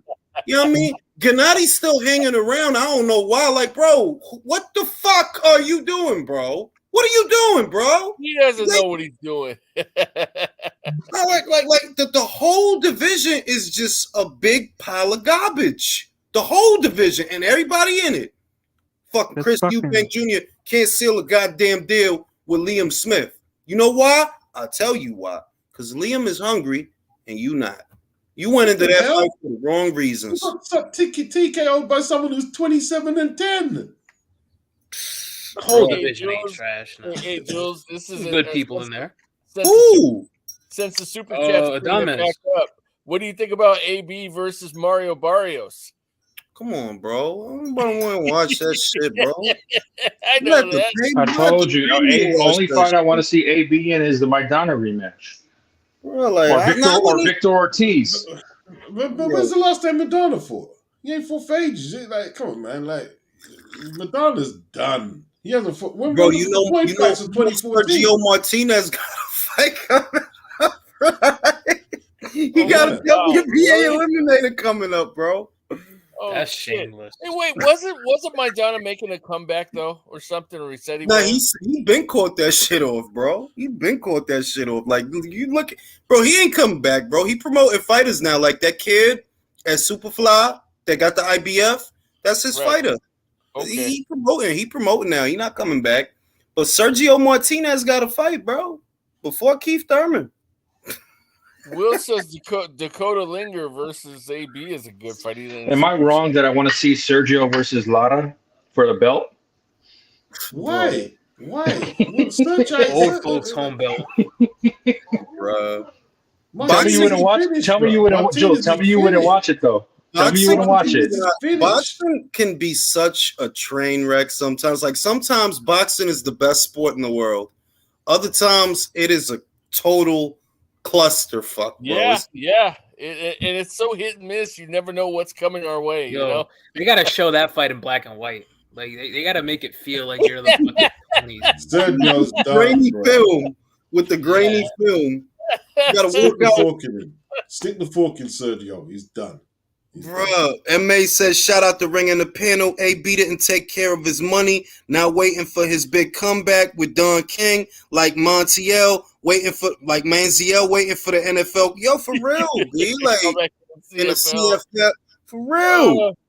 Dakota Link, man, listen, man. I want AB versus Subriel Matias. Wow, man, you tried to get him killed or what? Yeah, you want to see a funeral. I want to see a fight, bro. I want to see a fight. That's barbaric of you, Jules. Come Listen, on, man. Damn well, he ain't gonna fight. He ain't gonna last. Something gotta give, bro. Like I said, boxing when boxing is on this shit, there's nothing like it. But other times, man, it's like, what is this, bro? Yanni Beck versus Steven Butler. What? Like, y'all crazy, man. What about AB versus Blair Cobbs? Come on now, man. That would be funny though. Imagine the press conference on that, man. Come on, man. Like, fucking. How can you be a four-time division champ, a guy who actually had all this promise, turned down $40 million, and now you're gonna be fighting in a gymnasium, begging anybody and everybody at 33 years of age to get a fight? How much can you fuck up? How much can you fuck up your career in life, really? Show me a worse story. What do you think about AB and Rolly? But Villain, that's very racist of you, what you're saying, Villain. Very I don't racist. understand anything I just said was racist. It's all factual based. Let me just say this. Can I say this? That's the problem with an athlete's ego.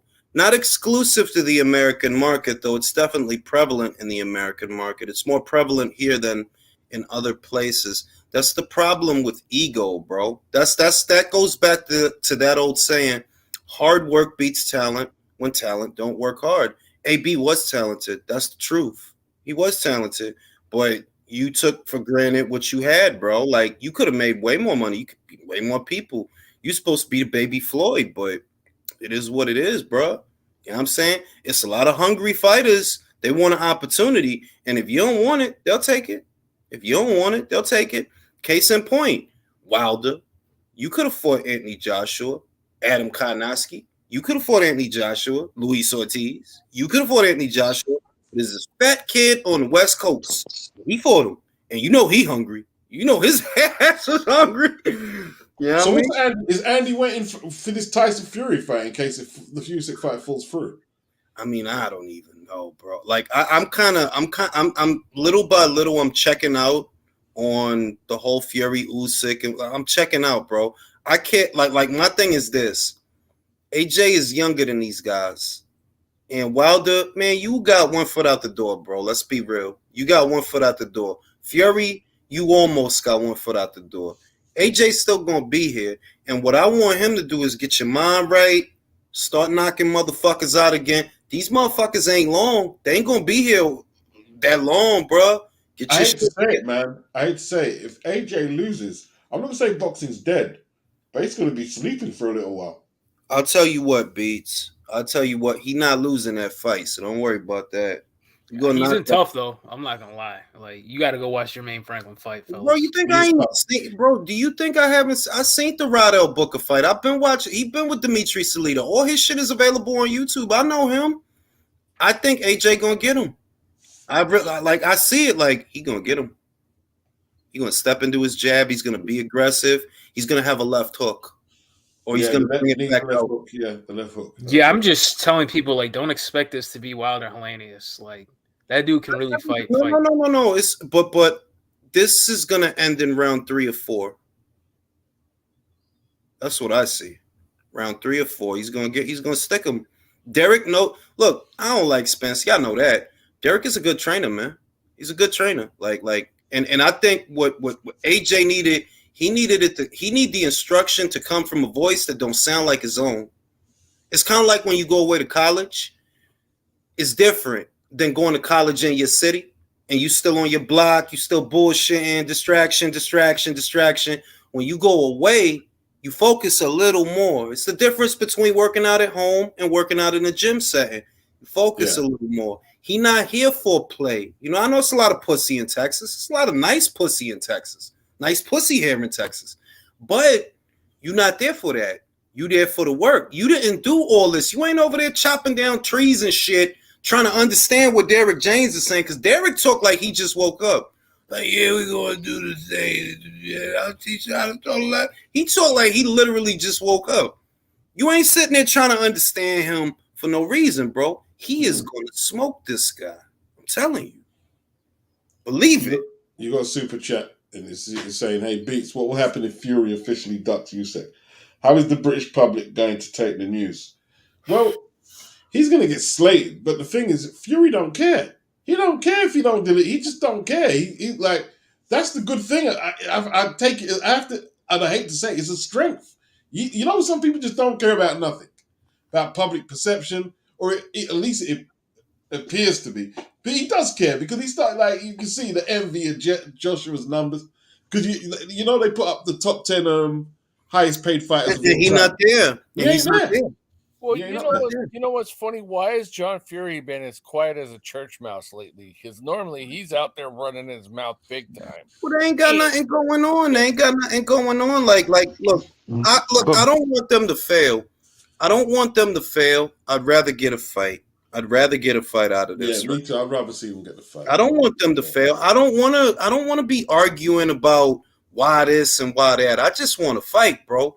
Because this guy, Usyk, he know what he gonna do already. I don't know if it's gonna work, but he know what he gonna do already. I know how to beat him. I know how to fight him. At least I know what I want to do. That's where he at with it. And I just keep thinking about Fury and trying to picture him like, yo, what you gonna do? You gonna come forward? I don't know that you could come forward and he's gonna be there for you. That's what I see. I don't know that you're gonna come forward and he's gonna be there for your punches. So what you gonna do? Use your height, fight off the back foot, make him come to you, make him come in and then nail him with shit. I'm like, if you do that, you know what I mean? You could frustrate him because you're taller and you're longer. You're certainly stronger. You know what I mean? But the optics of that means he's gonna be backing you off. That means you're going to be circling away. He's the aggressor. I don't think you're faster than this guy, bro. I don't. This is different. It's different, bro. You're not faster than this guy. So, and I don't think you like southpaws either, but we'll see, man. We'll see. You know? Yeah, Fury's going to have lots of sections of the press against him, but he's also going to have a lot of people backing him. Like Piers Morgan is a sycophant. And, as much as Simon Jordan's saying a little back, he's still a Tyson Fury fan. You know what I mean? Talk sport the Tyson Fury fans. He low-key likes it when Tyson Fury calls him a bitch. Yeah. He smiled. He was smiling when they played the audio. Like, Simon Jordan, you fucking bitch. He was smiling. Like if you watch the video, he's smirking like, what, you like that shit? Come on, Simon. Come on, man. Putting up with shit with this guy, man. Don't you want to see a fight? And he's bad for boxing, man. I'm sorry. Like, yeah, this dude is bad. He is bad for boxing. He is bad. Bad for boxing. You took care of everything, bro. It's 2 men left. And you could be building that, and you are belittling his value and his role in this story. That is not the boxing that I grew up with. I'm sorry, no, and I'll be an old timer. All I know is in a situation like this in the past, you didn't have to ask the motherfucker to do it. He knew he had to. Can I just step in quickly though? I just did a hangout, and one of my subs, Avalon, he said that Fury, because remember Tramplin said the fight's going to be in June, that Fury is cycling off. Because remember, right? They can't start testing until the fight is signed. Mm-hmm. Right? Mm-hmm. And he did say that. I have the screenshot. He deleted it. He deleted it, but I saved it before he deleted it. Bruce Trampler. Yeah. I saved it. He said that, and he was arguing with a guy. Now, I have my theories as to why Bruce did that, because you let the cat out the bag, bro. You did, though. You didn't have to say that, so I have my theories that maybe you don't like the way this is going. I don't know. But I got it saved in my phone. And Fury's a sack of shit. Like, I'm sorry, bro. Like, I can't with, like, yo, bro, you just a sack of shit. You suck, bro. Yeah. You suck. And Wilder sucks for bringing you back in, because he's the reason you're back. The heavyweight division was awesome without you. And this is why I hate these motherfuckers. This money that's flowing and this attention that the division has been getting, it wasn't because of Fury. All of this started and kicked off when you left. Right. AJ did it. Like, it's not me being an AJ fan. That's the facts, bro. Yeah, it's the facts. When he fought Klitschko, what was Fury doing? Fat Coke. Kinahan. Fat Coke. Kinahan. That's what it was. All this shit that happened after that was fucking AJ, bro. Yep. You kidding me? When you beat Vlad, nobody cared. Nobody cared. Like, it's an awful fight to watch. AJ brought the energy back. AJ beat Vlad. It was huge. Money. AJ fought that Vlad guy. It was like watching two superheroes fight. These two swole motherfuckers throwing these big old punches. That's what fucking people want to see. You want to see this herky jerky shit? You don't know what you want to do. You want to throw shit, bruh. The fuck? Bartley Gorman boxing. They even had a still shot of AJ standing over Vlad when he was on the ground, like looking like Muhammad Ali. Man, they even I remember that day. I had got off of work. I had just did a gig. I got off of work. It's maybe 5-6 p.m.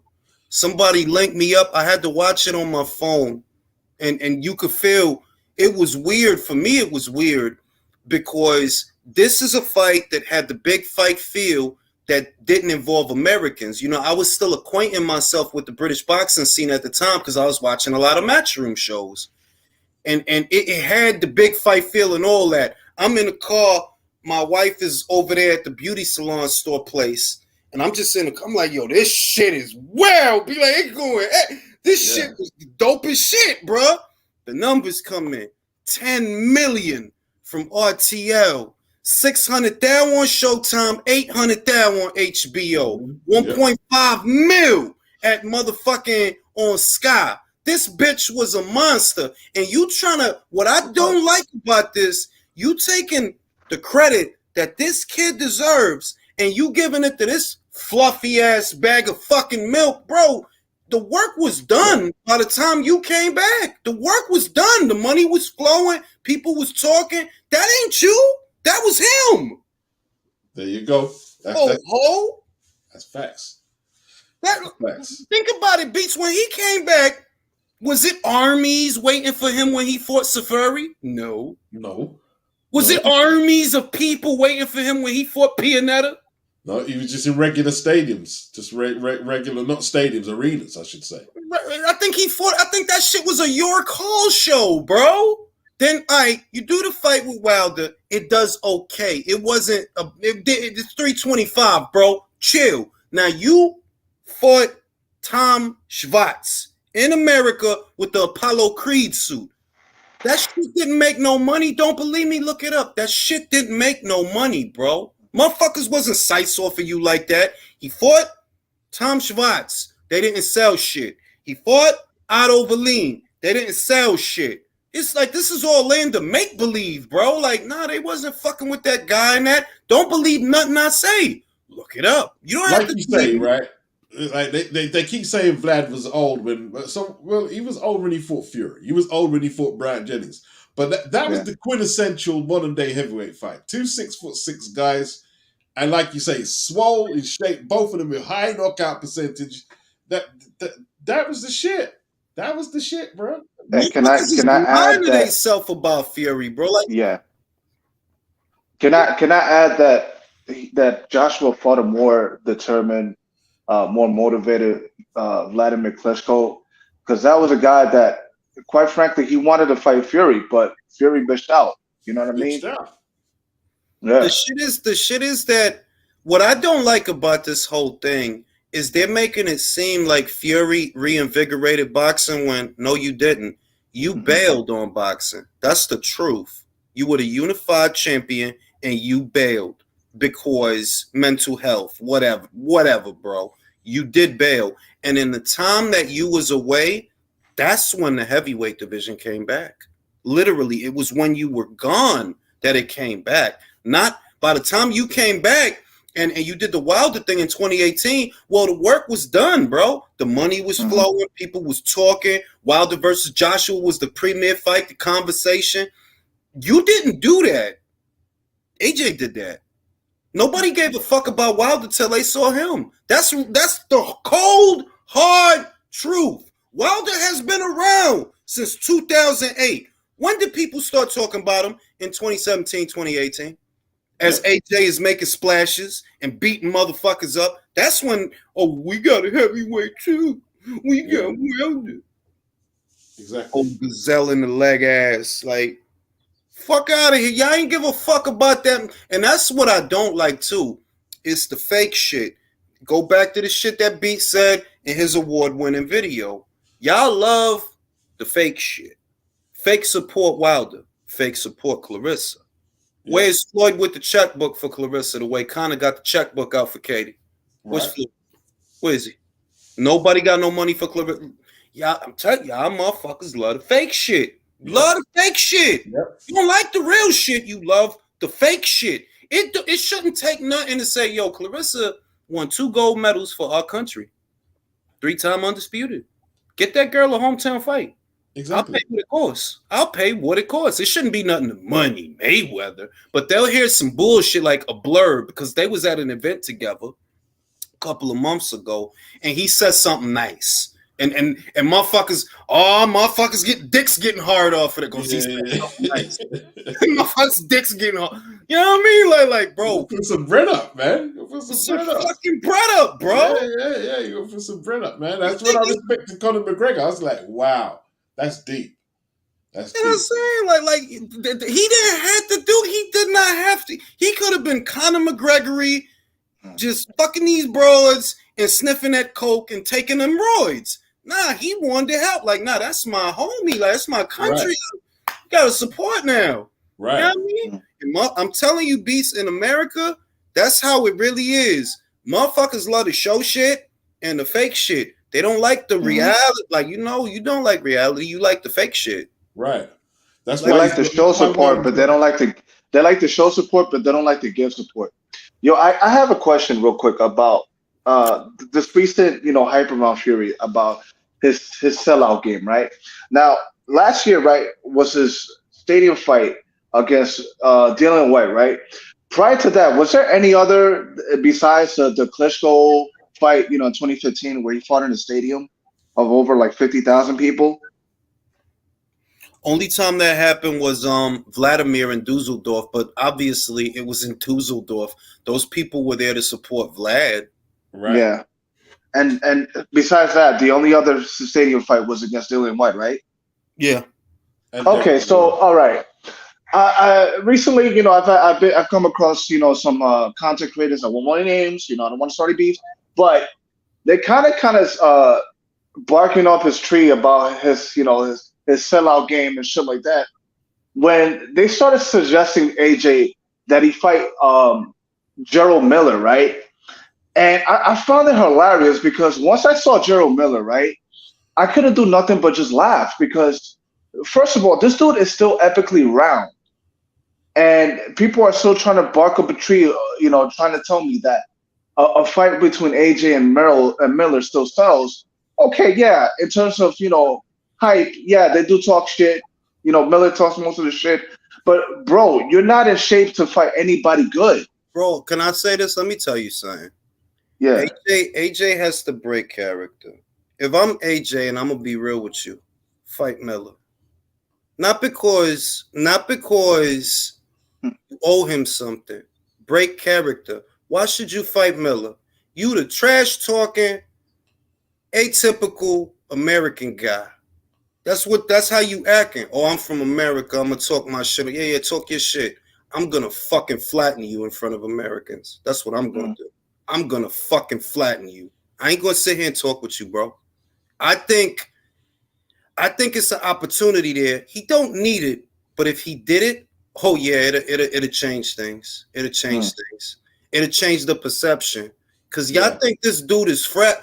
I said it the other day, Beats. They call AJ the glass jaw, the chinny one, but Wilder been knocked out more times than him.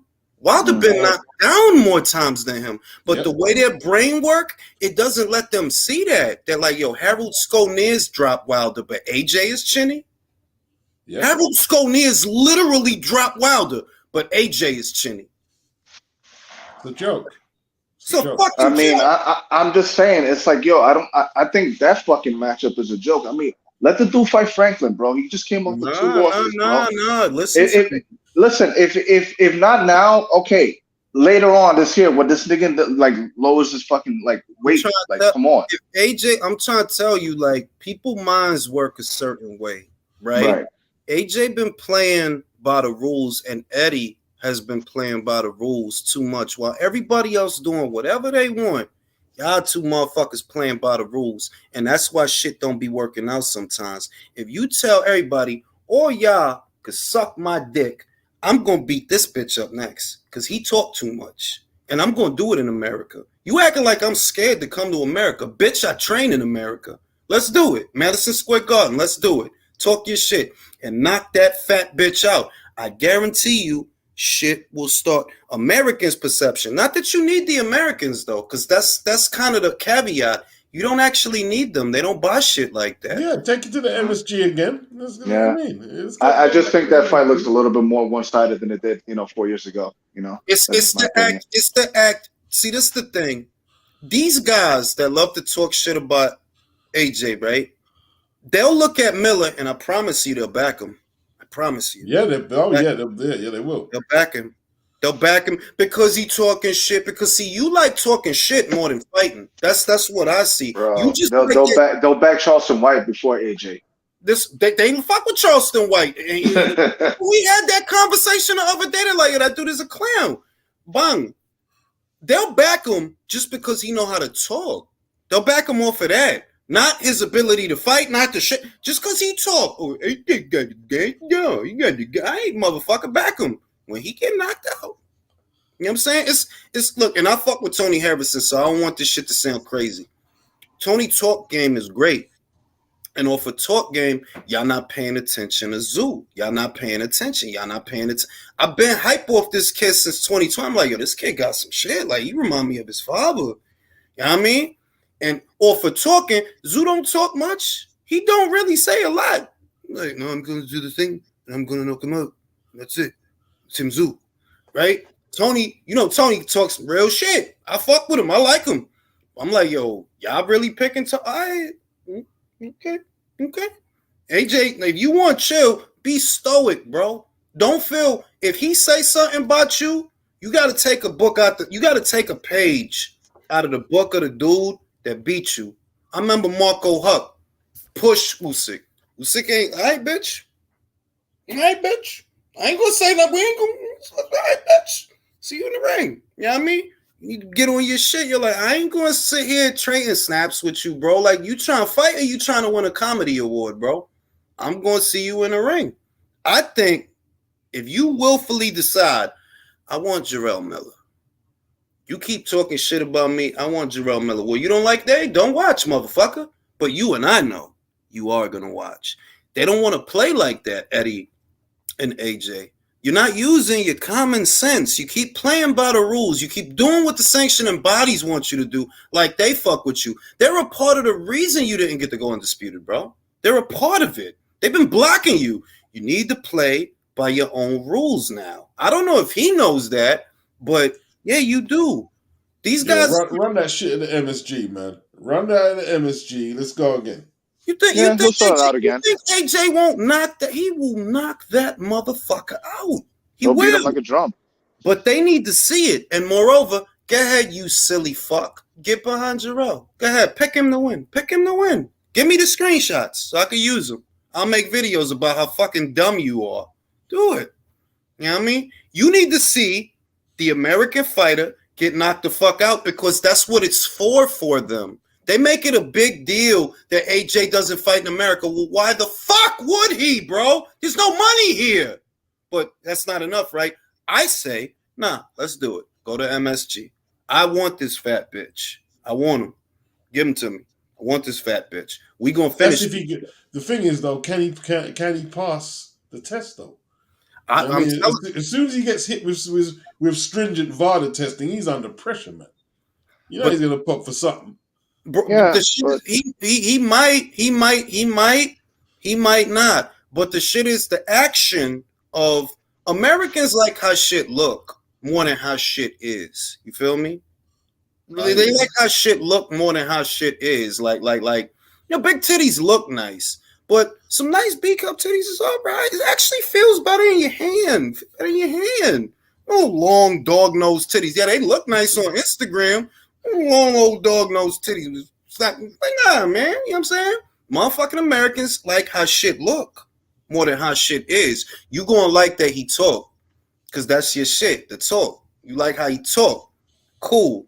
He ain't gonna win that fight, but you gonna back him and you gonna feel dumb. And little by little, your perception of this fighter is gonna change if this is something that he willfully pursues. Because if you fight Hrgovic, he's a Euro dumb. He's a Euro bum. You know that's what they're gonna say. Even though Hrgovic is an unbeaten, I can tell you he's an unbeaten guy. He won a silver in the Olympics. He's a Euro. You don't respect nothing. You don't respect boxing. Well, that being said, though, it's like it's time for fucking promoters to stop catering to that bullshit anyway. Because these fighters, either way, over here, they ain't gonna fight nobody. Motherfuckers, listen. These motherfuckers hide behind sucker shit. They whole life hide behind sucker shit, bitch shit. Hide behind sucker shit. And I'm telling you, just off of the talk, that he gonna be A-Day. He gonna be. You silly fuck. Keep thinking that. You gonna watch that motherfucker go out, and you gonna put some respect on it, bro. You are. I know it, but I don't know if they're gonna do it. If you do it, I promise you, a lot of shit will change because I don't think AJ need to worry about Fury anymore.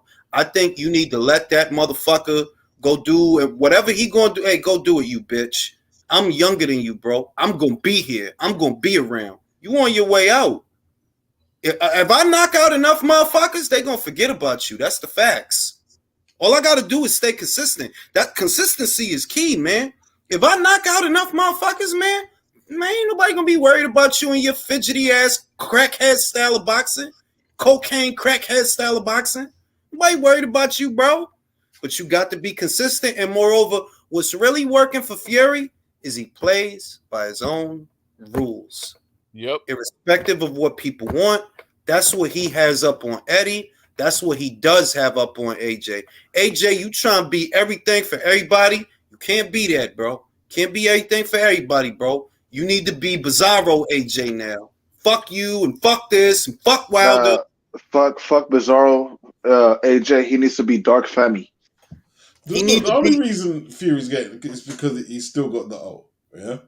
The minute he loses, all of that's finished. People are going to be stripping his record down. You know what I mean? Yeah, I agree. The minute he loses, man, and like you say, a lot of fans, they're going to jump off the bandwagon. Yeah. Yeah, fans are fickle these days, man. Yeah, they are. They are. Big time. Deed says Tyson Fury probably has an AJ poster in his home. He probably got a picture of him in his wallet. Great fight. I love Vlad and was hype he was going to win the fight, coming back like a true champ. But I also got love for AJ, prove his champion heart. I'm trying to tell you that these guys out here, the way they mind work, is more off of showmanship than actual fighting ability. Because if Crawford, if they really cared about the boxing, well, then Crawford would be a superstar. He not, because you ain't shit. Yep. It's not him. He doing his job, bro. He done knocked out every welterweight you put him in with. And he tried to get the others. But y'all keep playing these dumbass games like he didn't try to get Danny Garcia, like he didn't try to get Keith Thurman. And you still trying to make this Spence shit his fault when Spence supposed to be the captain of the ship. It's supposed to be on him more than him. It's nothing but dumb ass games out here, B. Like if you go to Ireland now, like basically, providing they don't get another Regency situation, Katie has revived professional boxing over there. It's like chaos over there that she's coming back. You know what I'm saying? You know what I mean? Got that Cullen kid, that tall kid. Yeah. I think it's Cully. His name is knocking motherfuckers out, bro. Knocking motherfuckers out. Yeah, they're itching to get boxing back, and that's behind Katie Taylor, man. That's behind her. And like you think about Clarissa, how much Olympic medals she got? Two. Undisputed. How much times? 3. Wow. And she hasn't made a dent in the and it's not. I had this conversation of that. It's not her fault. It's y'all fault. It's y'all fault. It's not her fault. She did her job. She won all these fights. She won all the fights. It's the fake brothers. Yo, we support our queen, man. Our queen. But you ain't doing shit for her, though. You ain't doing shit for her. Real. She shouldn't have had to go to Boxer in the UK to get the money. The reason she had to was because you bum motherfuckers don't do nothing but tweet shit and say shit. It's time to do shit. You ain't nowhere to be found. She had a pay-per-view on Fight, Marie-Eve Dicaire. If I ask you, did you buy it? Do you have the receipt? See, I have the receipt. I could pull it out whenever I want. I support. Do you? No. I bet you. I bet you most of those guys, they didn't even know that TMT signed Savannah Marshall. Yeah, that's who she debuted as a professional with on the undercard of Maymac. That's what she. Now, Clarissa should be like a franchise that could stand on her own too. You know what I mean? Beats. I don't think you caught that, bro. Mayweather signed a female fighter, and it wasn't Clarissa. That's right. He signed Savannah. Yep.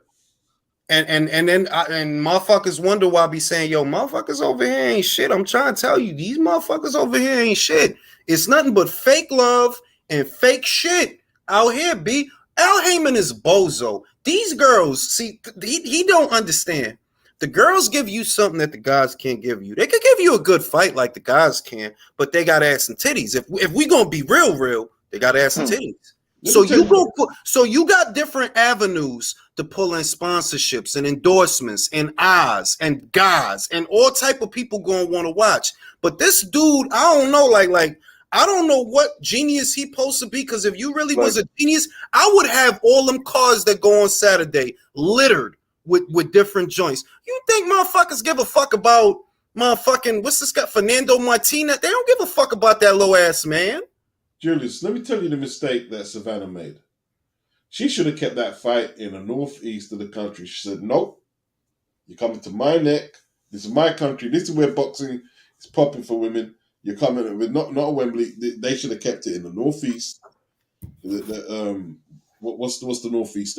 That's where they should have kept it there because Clarissa didn't want to go there. They should have kept it. They should have insisted that fight stays in the northeast. Beats, do you think that moving it from Newcastle to London might have?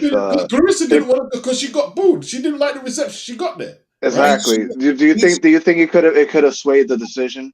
Nah, she fought the wrong fight, guys. Like she didn't even fight the fight that I thought she was gonna fight. She sold out. What lost Savannah the fight is that she sold out with Clarissa in the pocket. You just gonna go then, and you don't got the leverage for your punches when you that close to her. You're too close to her. There's not enough on the punches. Patience. There was no. She wasn't patient enough, man. She looked like every time Clarissa wanted to get in and y'all want to trade like that, y'all trading. And you're tall, you got long arms. You need room to put something on a punch and drop the punch, but there's no space because you in the pocket with her. So she didn't fight the fight that I thought she was gonna fight. I don't know if she planned on, making an improvement, an adjustment, or whatever, but she didn't fight the fight that I thought she was gonna fight. I do think she can knock out Clarissa. The power's not fake. The power's real, but you need room. You tall and you long. If you don't give yourself no room, it ain't gonna be that much on a punch. Yeah, it's gonna be shorted. Fundora. You see how you see the shit that Fundora do. Fundora don't have much of a jab. He don't have much ring generalship. So what does his tall ass do? He sells out. He gives up his height. Smothers a lot of his work too. Exactly, because and you know why he does that? Because if he's mid-range to outside, he gets hit. Look at the Ocampo fight. Look at the Lubin fight. If he try to keep space between him and the other guy, he start getting pieced up. So what does he do? He tries to smother the other guy, lean on him, stay on him, and sell out. Can't do that shit. You got that height. You better use that shit. We'll see what they. But it's too much. What I don't like about out here is fake shit is popular. All the fake shit is popular. You'll say something on Twitter, and you say something, and it'll be 10 million motherfuckers want to argue about it. But push come to shove, when it's time to buy fights, fuck you at. Yep. Fuck you at. Yep. Because that's the shit that matter. Not no motherfucking tweeter. That's right. Like Ryan and Tank. If this don't do big numbers, American boxing has got some serious reforming. Because they keep trying to fake it. They keep trying to fake it. You could bring it back, but it gotta be organic. Like it's like just falling into some pussy versus you like the joint. It's just kind of like that. Like, yo, it gotta be organic, yo. For it to be what it is, it gotta be organic, yo. It can't just be. You know what I mean? Well, also that whole fucking establishment of boxing promoters of the past need to go. Because they're the ones pushing that model, and that's including Bob. It's Bob, it's Al Heyman. Those motherfuckers need to go. Well, look, man, I'm telling you, motherfuckers. I remember I had an argument. This was when I was in the Facebook groups. And it was that same shit. They're like, okay, you support her. Cool. Who did she fight? If you support her, then surely you know more about her than I do. And it's the same tired ass shit. It's like, bro, it's just your ego. It's me arguing with your fucking ego. And why you have an ego, I don't even know. Because you don't even know what the fuck you talking about. You know what I see? Not being funny, right? And this is just what I see. Like Tank and it's an American fight, right? This ain't got no what. This ain't like I ain't seen Talk Sport. I haven't seen none of the main broadsheets over here cover it. No one's covering it. I don't think it has worldwide appeal, to be honest with you. I don't think it does, because what about it is worldwide? What aspect of it? What? That's why they only went to New York and LA to promote it. That's why they need the zone, because they need that Mexican market. They need the zone, right? Well, that's what I was gonna say earlier, is that America needs we need our own Eddie Hearn, basically, to revive the domestic boxing scene here. Yeah, but the other shit is, why you think they so hard on Eddie Hearn? Because he's a foreigner and because they're bigots. At the end of the day, that's what it is. Yeah. Bob's getting old. Al Heyman's a hermit, and Oscar does too much coke. Yeah, exactly. If you want to be real about why is it after 5 years they still not taking to this guy, is because they really on their true blue American shit being xenophobic. Like, yes, motherfucker, the best promoter right now is a Brit. Deal with it.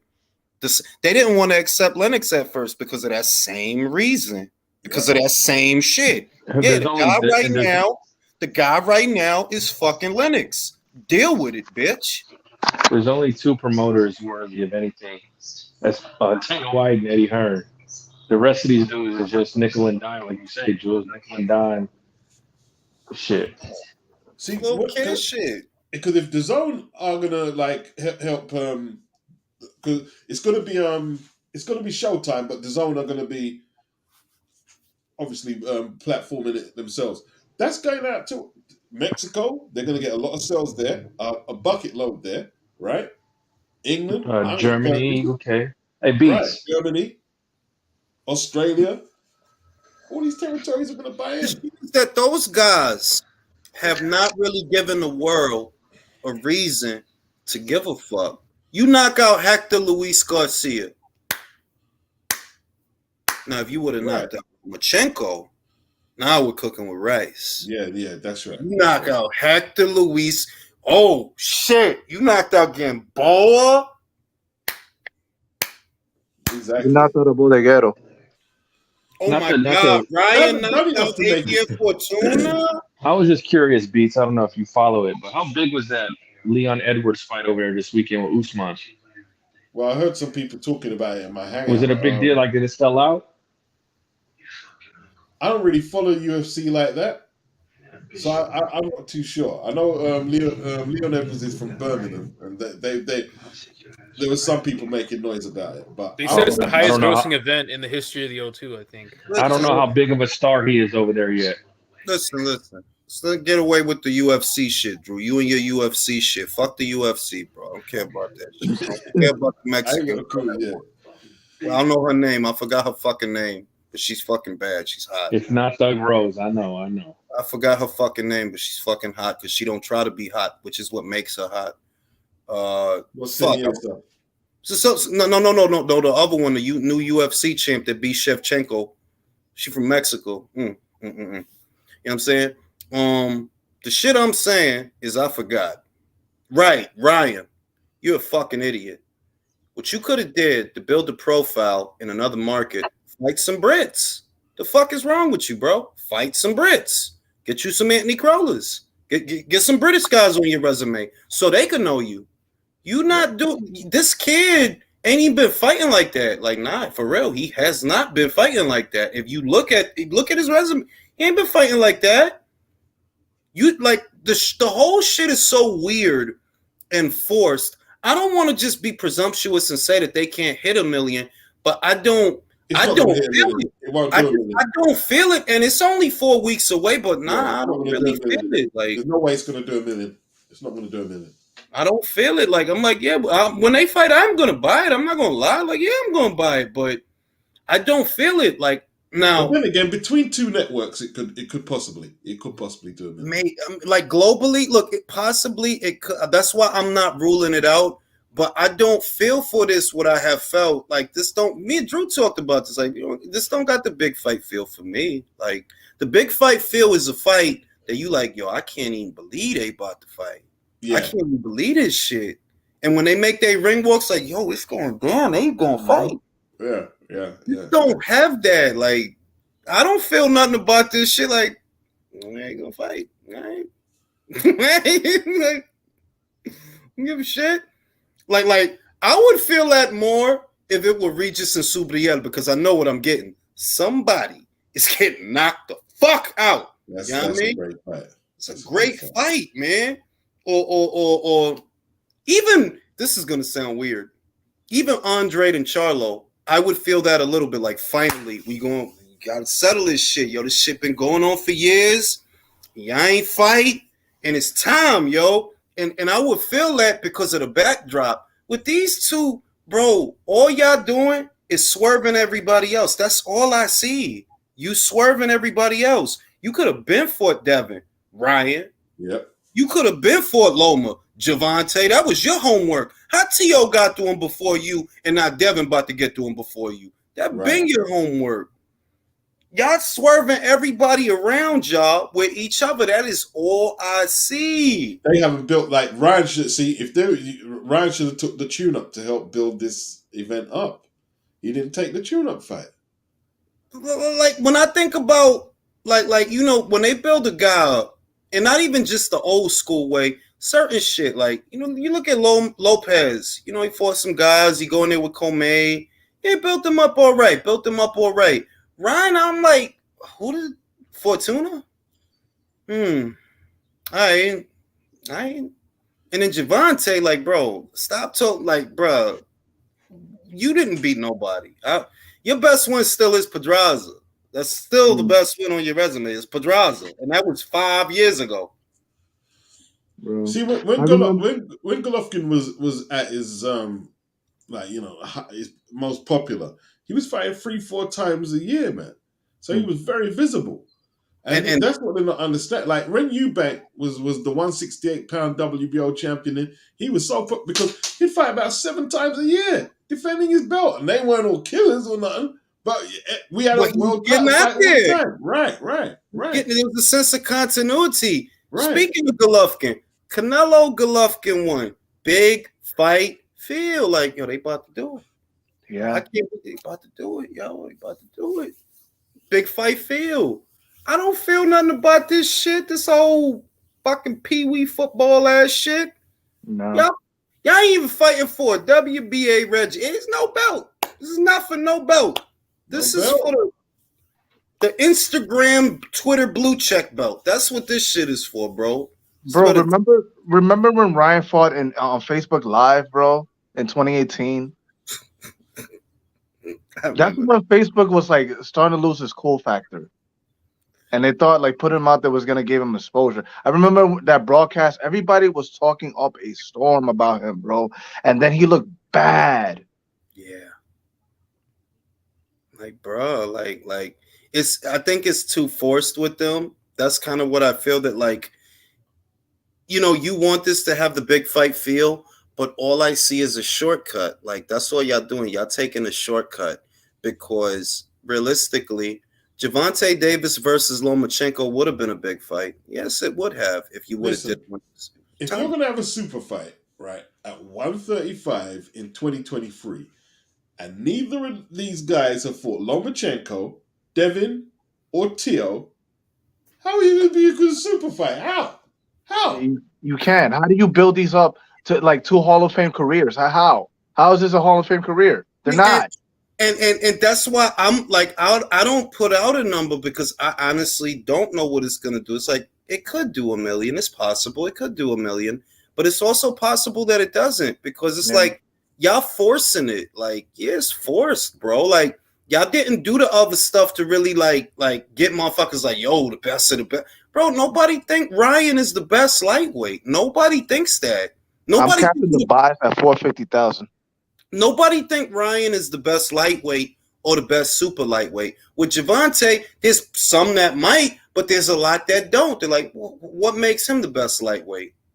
Explain it. What he did at lightweight that he is the best lightweight? What? We know he ain't the best super lightweight because he only fought up there once, and that was against Barrios. So we know he ain't the best super lightweight. What makes him the best lightweight? This shit don't make no sense. Look, man, when Leonard fought Hearns, right? Hearns had knocked out Cuevas in 2 rounds, sick knockout, and Cuevas had loads of defenses, loads of knockouts, right? Leonard knocked off Benitez, who was undefeated, 2-weight champion. That's why that's a super fight, right? And even before that, Leonard went up to light middle and beat Kaluli for the WBA championship for the 154-pound title. That's why it's a super fight, people. That's Leonard's Olympic gold medalist, right? You know when you're about to watch a super fight take place, right? And they send you and they give you the highlight reel package. They give you a career recap, right? Bro, then I barely see like 2 fights between these two that are memorable. To go. They ain't got the bodies. They haven't got the bodies. So how can they sell this as a super fight? They can't. I don't know. Listen, I think there's a possibility that they're overstating the role. And once again, I don't want to be presumptuous, but I do feel like, y'all overshooting this social media shit, because I keep thinking the people that use social media, for starters, social media is free. It don't cost nothing to follow Ryan Garcia. It don't, right? And the people that's following him are these people that have disposable income to spend on fights. Do they have that? Because you hope to make the cash from the pay-per-view that costs $80. Is they going to spend that? I don't want to underestimate him, because, well, if even a quarter, if even a fraction of his followers buy his pay-per-view, then yeah, it could be big if a fraction of them do. But I don't know that they are, because you could go on Reddit, find a link, watch it for free. Let's just be honest. There's not even a palpable buzz for this fight, though, Jules. Like, you take the post, like it's what happened to these viral TikTok things? They didn't promote anything on the NCAA tournament this week. Anything from their sister station. And what they're going to find out is the Misfits and TikTok audience is different to the boxing audience. Yes. That's what they're going to find out. Yes. Like, shout out to KSI and them. They doing their thing. When they do a show, people go and all of that. And I'm not saying that people ain't going to go to Gervonta versus Ryan. It's just that for all this hyperbole that's out there, I don't know that it's going to be that big. I just don't know. I'm not saying it's not. I just don't know. Because it's not. One thing I do know is it's not organic. It's not. It don't feel like a super fight. Look, if you're going to promote it like a YouTube event, you better put some TikTokers on there. That's what you need to do. Yeah, right? Because that's the demographic they're trying to go for. On there. That makes sense. Might as well, because if this is for the TikTok audience, who's on the undercard? Who on that shit? Ryo? They don't care about that. It's a cash out for both guys, fellas. One's going to jail. One wants to lead a sport. You better get Salt Pappy up in that. I'm going to the fight in Guadalajara. Jules, what is that entrance for Canelo going to be like compared to those fucking chumps that are fighting in Vegas? I tell you that, like these guys, like the John Ryder fight, and I'm like, that. It's like, yo, dog, like these guys don't know boxing, man. Like they don't know, they don't know boxing. John Ryder is gonna make Canelo fight. He gonna make him fight. You know what I mean? This is the fight, and I said this yesterday. This is the fight that you do in Mexico. This is not gonna be a thinking man's fight. This is gonna be a fight, because that's what John do. Yeah, he make you fight. That fight's gonna bring out the Mexican style fight. How do you think Eddie's going to top the entrance from the Billy Joe Saunders and the AJ Usyk 1 entrances? Bro, I just want. What's he going to have? Is he going to have Canelo come down like Shawn Michaels? Selma Hayek. You got to have a floating Selma Hayek with her titties out and lower her into the arena. And how is Canelo going to come in? They going to bring him down like Shawn Michaels? Yeah, he's going to be on horseback, bro. Yo, bro, that's a good idea. Can you imagine him right in there on a horse, though? That should be fire, though. Because they you know what they refuse to understand about Canelo? He can retire right now. He goes to the hall immediately. He could. He doesn't owe Jamal. He doesn't owe Demetrius. No, he don't owe David. None of this is bonus shit. This is the bonus round. What he doing right now? He's doing side missions, huh? He's doing side missions. He paid his dues already. He paid his dues already. So if he want to get a fans, it's like Chavez Haugen, you know. It's kind of like that. Like, bro, this is for y'all. You know what I mean? This one for y'all. Like, we gonna do it big. We gonna party. Got the party atmosphere. This is not. Oh yeah, I don't owe him. It ain't even about because he my mandatory, even though that's a part of it. But it's like they don't get it that this kid is in a place where you don't tell him what to do. You don't want to accept that. Guess what? You don't have to, because you don't matter. The people that pay, they're going to watch him. Regardless. They're going to watch him. Tell you what, man. Somebody just said that Ryder was going to go out like James Kirkland. Kirkland, by the time, weren't living the life. John Ryder, under Tony Sims, is training like a Spartan. Right? And like people not giving John Ryder his credit. They're gonna say I'm a match from Shield.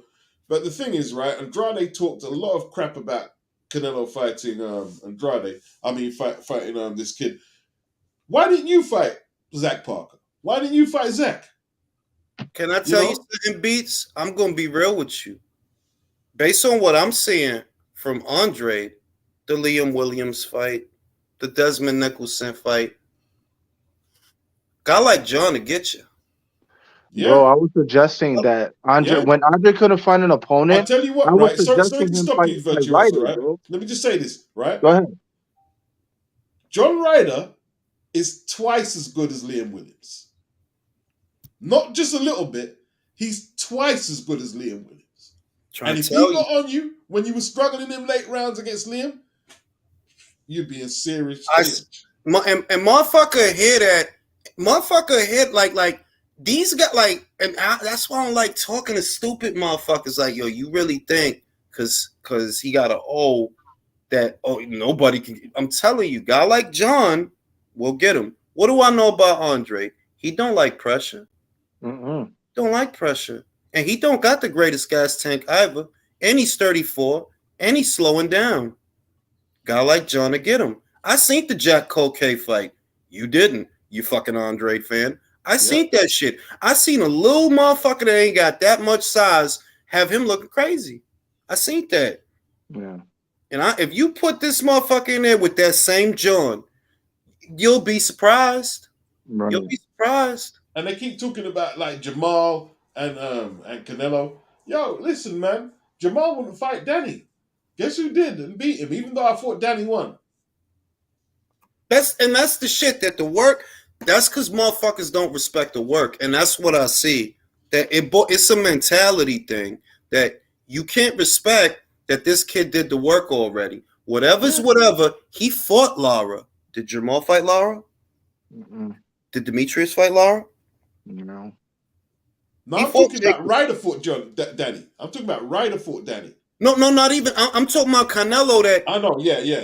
That the work is that he fought guys that they got to twist your arm to make you fight those guys. They would have to twist your fucking arm to put you in there with Lara. Oh, Lara's the last resort. I'd rather fight Jack Colquet. And what did that do for you? Fucking genius. Listen, after Denzel done well against Johnny Beck, Demetrius come out talking shit about Johnny Beck. I say, what? Are you serious? You gave up your belt, right, for some kid like Battersea, right, to fight, and now you're talking shit about Johnny Beck. You gotta be out your mind. Shit don't make no sense, bro. Yeah. I mean, dude got to be an opportunistic flake to be talking like that, bro. Like, dog, you turning out fights. You shouldn't be talking shit at all. Yo, Julius, you see that? You think John Ryder could potentially upset Andre? I think so too, because people don't understand. This is his third weight class. John Ryder is really good at 168. They seem to they always look at people's record, but it's like, bro, just because you take a loss, just because you lose, doesn't mean you're like, I'm not gonna say who, but someone's trying to tell me about Tawks. I'm like, bro, look what he's done in the last year. That should tell you. He's in his second win, and listen, bro. They can't see the forest for the trees. It's like this past fight that just happened, the Tony Harrison and Tim Tszyu. I'm not trying to toot our own horn because I'm pretty sure a lot of you guys picked Tim just like I did. My thing is that look at the fighters. Stop looking at the other shit. Look at the fighters, bro. Look at them. Look at how they fight. A lot of people pick Tony Harrison too, but here's the thing: you know why they picked him? They said, "Oh, because he's slick," and Tim has never fought guys because like that. They think and slick. I don't even use that word. I don't use that word. Slick. What's slick, bro? What are you talking about here? Is he a long range fighter or is he a close quarters fighter? Because that's what matters. Is he a long range fighter or is he a close quarters fighter? What I know about Tony, long distance fighter. The people who picked Harrison picked him because he was black. I didn't say. I did though. I did. Okay. And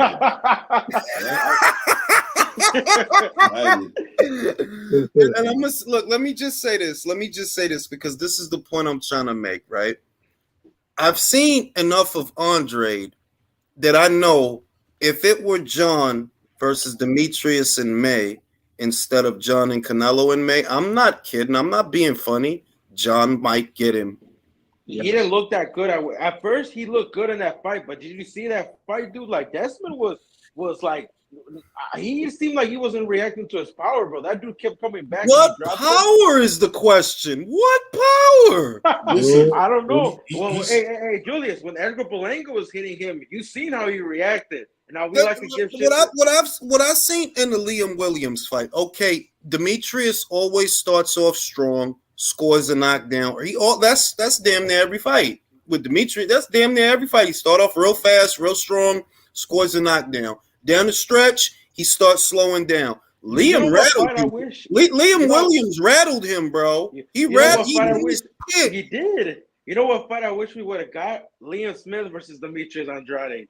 Ooh. Trying to tell you, like what I see in John, this is a dude that fight at a slight crouch, lower. He can fight on the inside.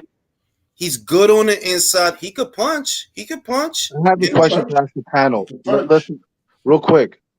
Do you think John Ryder can mirror the style of Canelo?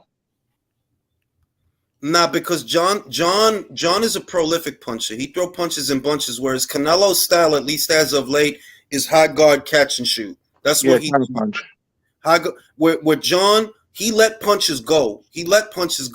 And he bothers guys like, bro. I was surprised he did that to Zach Parker. Zach was bothered like, fuck, yo, like it's like a water bug coming at you or some shit. Like, fuck out of here, yo. He bothered guys. Yo, Julius, I was gonna ask you, did you see that JoJo versus Hesta undercard? Did you watch that fight? Or I didn't watch that shit, bro. Damn, you missed that knockout. Oscar Duarte, man, you gotta check him out. He got a sick ass knockout. And I was talking to Cepeda's manager, and he said he would like to make that fight down the line. You gotta check that. Gester and Zabeda would be a good fight. I like that Gester called him out. No. Duarte, the guy that knocked out Martin. Not Hester might get beat up bad, but that's not. Esther called out Zabeda. He pulled him out. He called him out. He better not. Be careful. No, Duarte alone. Yo, and they match him up with Duarte. You better check who Duarte is, man. That's the guy. Man. Yeah, Esther looked all right in there, man. I think he could handle himself well. You know but JoJo, I'll say this about I'm going to go back and look at it because Hester's going to end up fighting somebody. He is going to end up fighting somebody off of that win. And Duarte, I need to know. He'll fight Duarte. Watch. He'll fight. But I'll say Duarte. That don't read too much into it, Polo, because it ain't like JoJo was doing. You know what I mean? Like he's in a bad. He came in. He's in a bad place. I knew he was losing for sure, and that money on the line was good when he came in overweight. He in a bad way. Like bro, you got beat like a drum by Zapata in your last fight, bro. Like a drum, bro. Every punch that you could get hit with. He hit you with it, bro. The uppercuts, hooks around the guard. They shit like, yo, you hit this motherfucker with every kind of punch you could throw. I wonder what game plan Joel Diaz had for him, but we saw it really I'd like to see the Philippine fight as a bait. I think it'd be a very good fight. Good fight. No, let's kind of take it a step backwards, bro. I would like his fight versus that Duarte kid that fought on the undercard. That's way because they're both coming up like. Who's snoring? I don't know. How can you get the kid on the undercard? Like the high rank fight was the Philippine kid. The fight that the world needs. The fight the world needs that it don't know it needs is Isaac Cruz and William Zapata.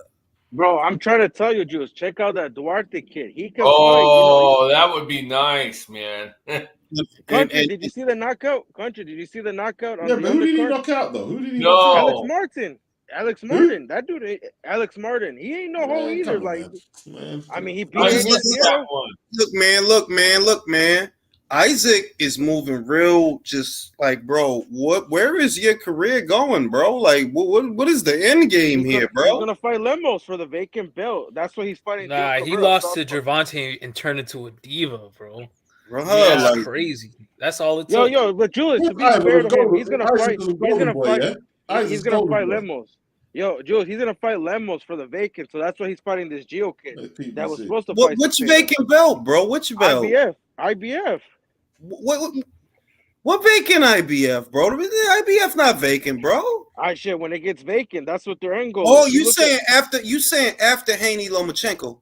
Yeah, whatever happens, them belts going vacant, bro. I'm telling you that right now. Nah, they're not going vacant, bro. They're not going vacant. Well, it depends. If Haney wins, then yeah, they'll go vacant because he'll move up. But if Loma wins, nah, they're not gonna go vacant, bro. Unless they get a draw, unless they score that fight a draw and they run it back. But I'm telling you, them belts are gonna become vacant, bro.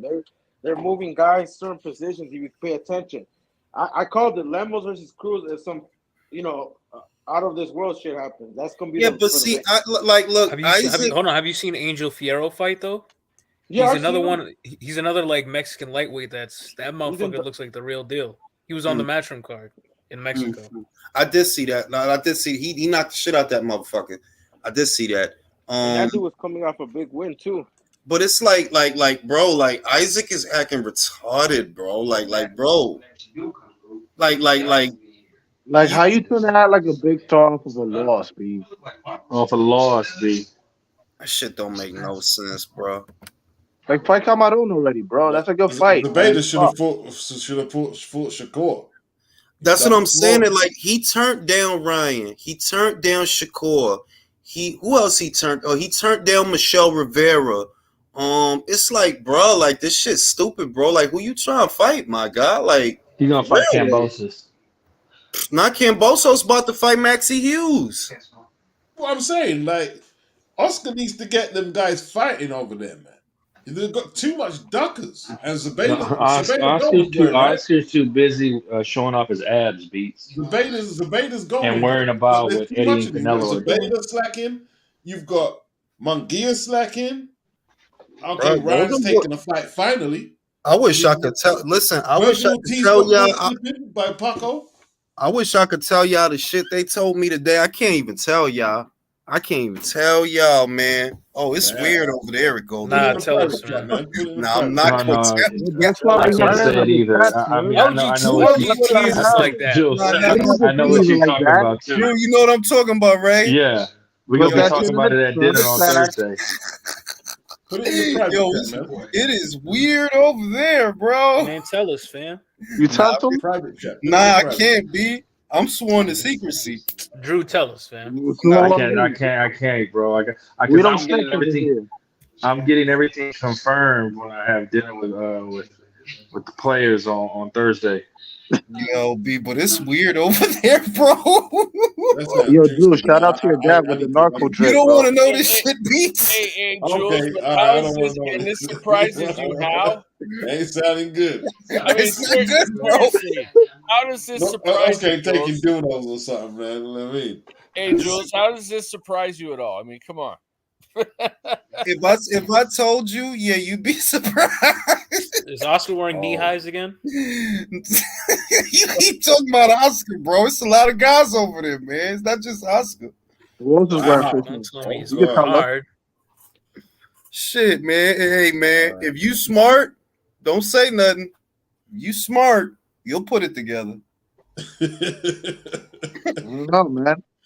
Give us some clues in the private chat. No, I'm not. Literally, how could I possibly put this hey, my brother from Philly, though, man. Oscar and Bernard? Oh my God! Why you keep focusing on Oscar, bro? It's a lot of guys. That's why Oscar's the head fish. It's not bad on the shame. Can I say this though? I think focus on Oscar. He's the head fish, man. Come on. This for Sheldon and Alexis. Like Zerto's done, y'all. He's done. Yeah, he finished, bro. That dude is finished. It's Drew. It's a wrap. Yeah, he's done at it. He ate a wrap. Done at it. He doesn't beat no top 5 cruiserweight. No. If we're gonna be honest, and I said it yesterday, he stands a chance against Badu Jack. He stands a chance. You got to get motivated, which is the real problem. Nah, he'd lose against Badu Jack. Badu Jack would beat him. I think Badu still got more heart than him at 40. I definitely think Badu got more heart than him. I do think that. He got more heart and more dog than him, but because he's young and he's big, and if he get back on his volume shit, you could old man him, old man the guy. Outwork him, but he got to be. He got a shot because he ain't gonna beat Lawrence, bro. The fuck? No. Hell no. You ain't gonna beat J.O. Pataya. And that French guy, he was talking about going up to heavyweight and knocking out Joshua because he's got a weak chin. Oh, get out of here with that. Yeah. Bro, him and Andy wouldn't be a bad fight. Yeah. Hey, Jules, I mean, he did miss weight, but are you sure that you think Jack could beat him? Like, I don't know, man. I think that Makubu win. I said I give Zerto a shot to beat Jack. No, I give Zerto a shot to beat Jack, but I think Jack is next fight. He'll show his age, bro, like with Pascal. But you gotta pay Jack though. That's the shit that is Jack. True, though. You gotta pay Jack for that because it's not like he's in position by way of the rank standings for the fight. So it's a voluntary. You got to pay Jack to say, okay, Jack, we want you to give this guy a title shot. You got to pay him, bro. Hey, we can have you got to pay him. You got to pay him enough to leave the UAE. Hey, we could have a desperation match between Zerto and Buatsi, man. No, you know what you could do if you smart. You broker the deal through them travel and tourism guys over there, bro. Broker the deal through them. Let them subsidize the fight. You know what I mean? Get Jack. Hey, Jack, he got some money for you over here to defend your title against this guy, bro. Because other than that, you done it like heavyweight, bro. That's you done, bro. Is you not gonna make the weight? It's not, bro. He not beating Artur, and not even that you're gonna get Artur because you're not. But he's a bridgerweight, man. That's why Buatsi's a good opponent for him because neither one of them ain't got nobody to fight. Man, Buatsi's good, but I don't think he'll take that fight. Buatsi is Straga, bro. He ran from the yard smoke. Man, he's not smart. I still stand on it. He would have smoked Pascal, but it was just bro. You can't take somebody else's victory and then give it to Buatsi, bro. No, when it was your turn, you didn't want it. Let Zerto fight a Coley at Cruiser, man. I mean, give him a shot. He'll get the shit beat out of him by Coley, bro. Coley will beat the shit out of him, bro. I'm telling you, his best bet is Jack. That's his best bet. He could beat the French guy. Have you guys seen the French guy? I seen the French. Bro, that's a big, strong guy, bro. I don't know about Goulamarian's strong, Don't underestimate Goulamarian. He's strong. But here's the thing, Joe. Here's the thing, fellas. Everybody kept saying, "Look, he's going to use his size and volume against a smaller guy, be bold." And when you move up to cruiser, those dudes ain't smaller; they're his size or bigger. That's why I said Jack. Why Jack is not a for real cruiser. So if you get on your young shit, you get on your physical shit, rough him up shit. Maybe you could old man the guy. If you get on your physical shit, and that's your best bet because you ain't gonna beat Jack. How about Kovalev? Come on, Kovalev not gonna do no business with Golden Boy, bro. Don't they got like a lawsuit or some shit? Yeah, they got a lawsuit. They owe him money still. Yeah, and they might have another lawsuit with Rosado. And they owe him a case of beer too. Yeah, like they ain't gonna. Man, who want to see Zerto Kovalev anyway, bro? Like, Zerto, you got one loss. It's not the end of the world. Like, really, it's not, bro. And it's later. And now I don't blame Joe Markowski and DAZN for after what's his name left. Why would they give Golden Boy more money? Jules, look what the fuck they're doing over there. They ain't got nothing. You got to make shit happen now. They gave Jaime Munguia $2 million for the Jimmy Kelly fight. That was right after they rejected the Showtime deal for Charlo. So that would explain why you gave Jaime $2 million to fight that fucking guy, right? You better take what you got and get Zerto that belt. You better take whatever you got. You need a champion, bro. You need something because it's looking bad over there, bro. The thing is, they can do it, but I don't know what's going on. I mean, bro, they could position, get Munguia like a Lara, get them try to. I don't know who that is. But it's true though. Like you gotta, like for example, you gotta take a leap of faith. At some point, when you ain't got nothing else going on, you gotta take a leap of faith. Put Munguia in there with Yanni Beck, man. Yanni Beck is still greener than him. He's still greener than him. Bring back that belt. Bring back that belt.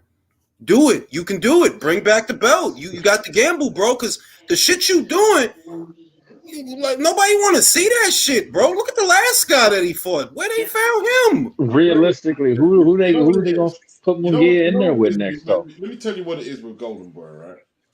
They haven't got a big roster of fighters, right? So what they're doing basically is just keeping them undefeated and keeping the ball going so they can put on their cards and get paid from DAZN. they're not taking enough chances with their fighters because probably the roster isn't vast enough. That's what it seems to me. You got the Falcao guy, the Brazilian guy. That guy hasn't fought anybody, man. And I'm like, look, Jaime got 40-something fights, bro. You know he can punch. You know he can take a punch. At some point, you got to roll the dice, bro, because what you doing is you not going nowhere with the shit, bro. You know what I mean? Like, for real. Like, I don't know what the fuck the plan is, if there even is a plan. What the fuck y'all doing over there, bro? Because all they got is Virgil, honestly. Because if Ryan loses, he's not fighting for another year. Bro. What's happening with the Stanionis fight? The Virgil No, that's Stanionis. done, bro. That's done. That's done. We getting that. Because who are they? Who can be honest? Who's gonna fight next? Name 3 guys. So and an eliminator probably.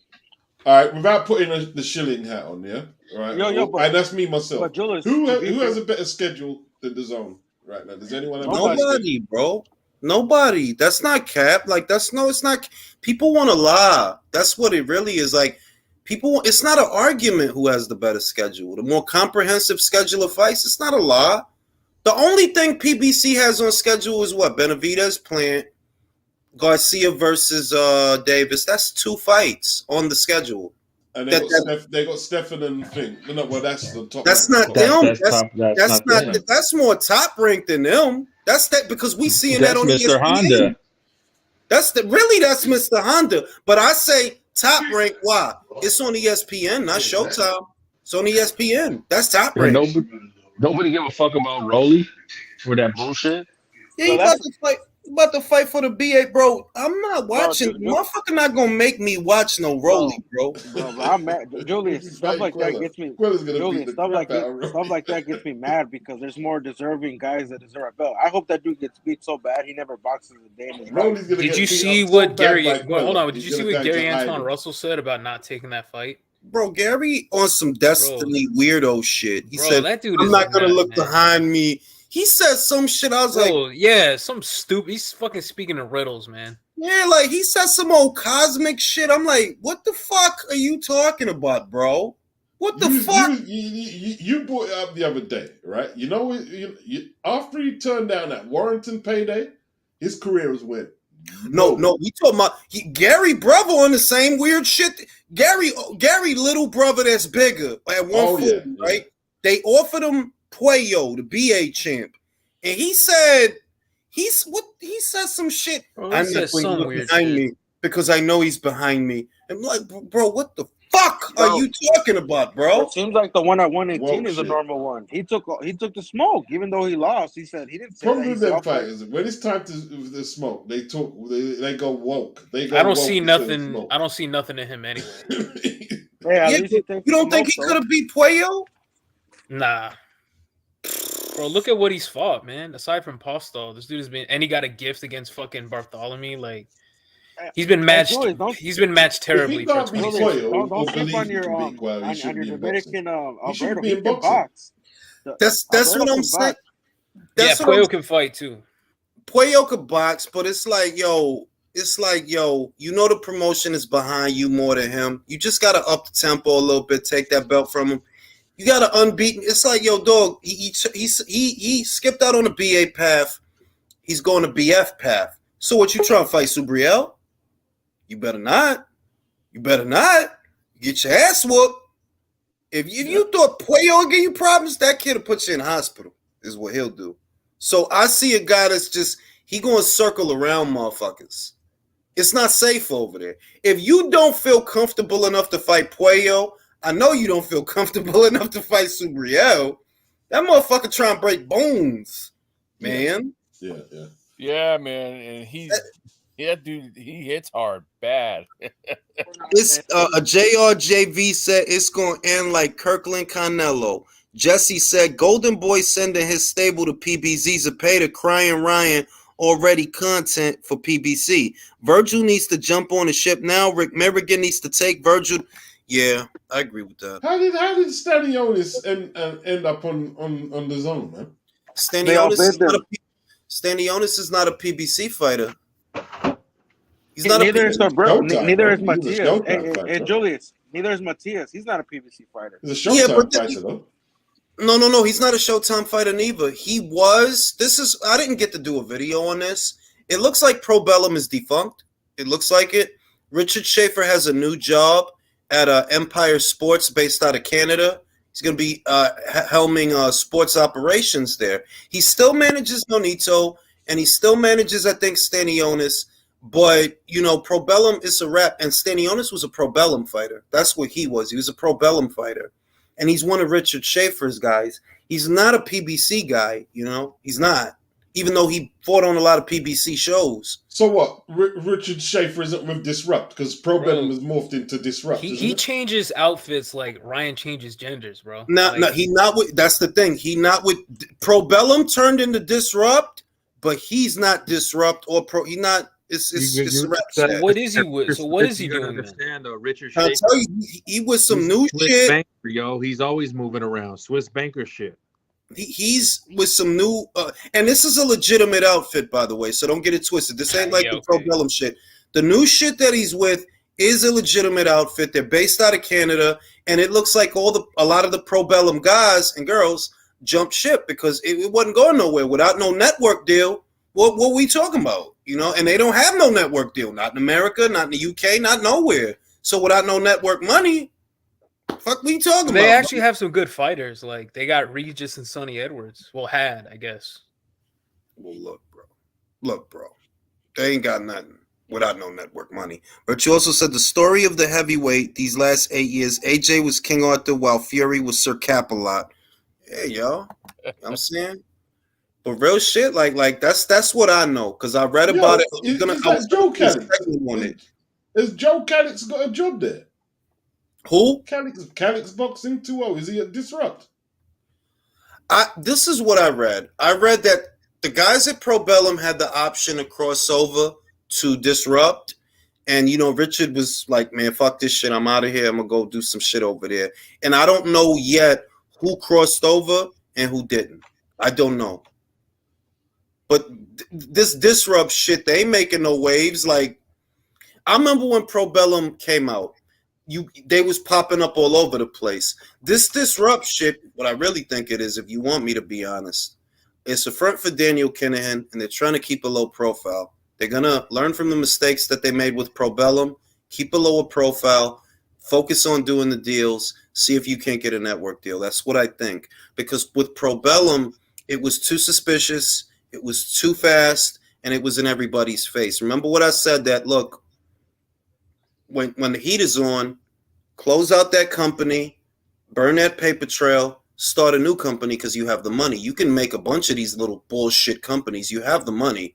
But, you need to keep a lower profile with this one because with Probellum, it was obvious. Like, bro, this shit ain't been around 3-4 months. Stay in bed with everybody. Everybody from MTK or damn near everybody from MTK. Is that Probellum? Is that a coincidence? Nope. Is that a coincidence? You know what I'm saying? Yeah, brought up a bunch of fighters, man. So if you're smart, like if I'm Daniel and I was gonna do it, this is how I do it. I'm gonna get a guy. I'm gonna get this guy the money so he can front like it's his money. I'm gonna base him out of fucking. I'm gonna base him out of Canada or something. I'm gonna base him out of Zimbabwe. Right? I'm gonna base him out of somewhere not Dubai.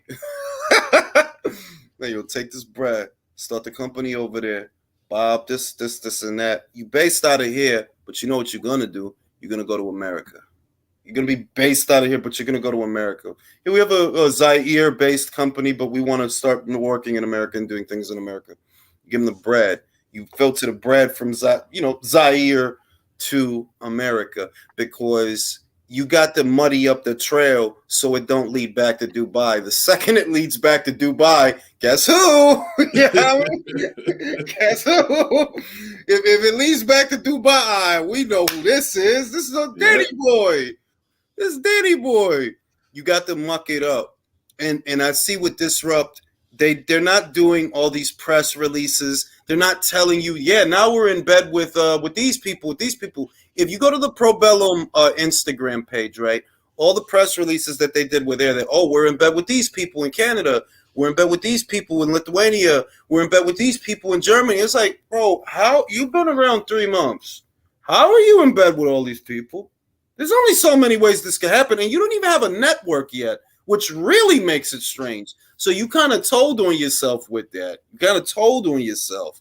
If you're going to do it with Disrupt, you got to be slower, low key. You know what I mean? You can't disrupt the FBI investigation. You can't be picking up 3 fighters every day and shit like they were doing. Because they made, it made it obvious that this is just MTK by another name. This shit is, MTK wearing a fake mustache. For real, and the goggles and shit. Superman disguise. Looking like Inspector Clouseau, like nobody can recognize him and shit, you know? Yeah, like, bro, it's MTK, bro. And the company is based out of where? Dubai. Oh wow. What a coincidence, that's quite a coincidence. I'm going to base the company out of fucking Staten Island. I'm going to send a guy a lot of money. Like, yo, go to Staten Island, right? First, rent the apartment. Get the apartment, right? Then go downtown, Midtown Manhattan, rent an office space. I want you to chill in there for like 6 months, right? So that it look like you've been there doing something. There ain't going to be no furniture in this bitch. But get a rental space. You're based out of Manhattan, right? Bang. Then we start going out. And we go out, we're going to be quiet. We're going to look for the deals. We got fighters. We got the contracts already. We got fighters. We're going to disguise our work. We'll jump into bed with Marv. We'll we'll buy a couple of slots on Marv Nation shows in the West Coast. We'll do that because we want to keep our fighters busy while we work this bitch out, try to get us a network deal. You got to do it quiet because the shit y'all did before, you might as well have just put an MTK shirt up there.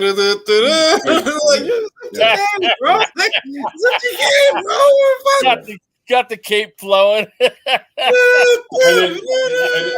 And the thing was, right, you had Sam Jones coming out. He had a joke problem, and he's singing Daniel Kinahan's praises. What are you doing? The only way for Danny hide it. The only way for Danny to hide the money, like, you know what I think Pro Box is, right? Daniel Kinahan. Where are they based out of? Oh, they got money for all these cameras and all this shit. All this shit they got all. Who are these people? Where did they come from? I think personally, that's Kinahan, and I think he's doing what I would do. You can't center. You tried to start too big. You got to spread this bitch out. Got to spread it out. And really, it's all about laundering money, not necessarily making. But in any event, Pro Box that did the Lucas Brown Jarrell Miller fight this weekend. Yeah, I think that's Pro Bellum. I mean, I think that's Kinahan. You do? Mm-hmm. Why is it over there? The fuck are you guys? What the fuck is it over there?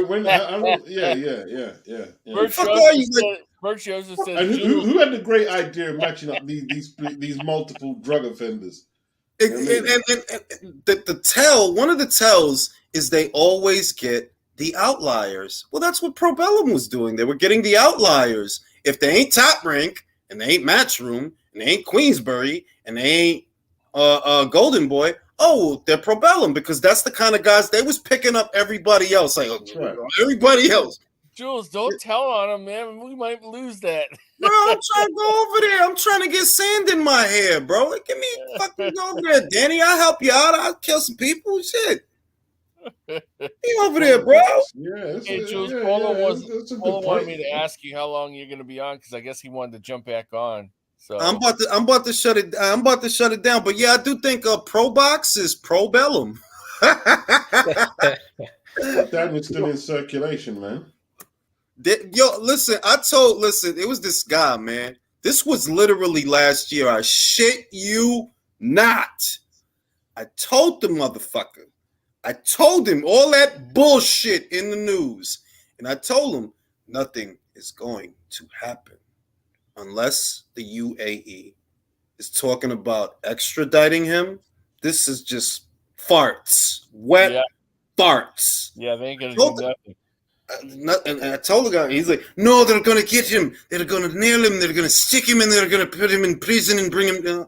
He said basically he was affected in some way, shape, or form by the stuff that used to be going on over there. And it's not me glorifying the guy. I'm just being real with you. They're not going to get him.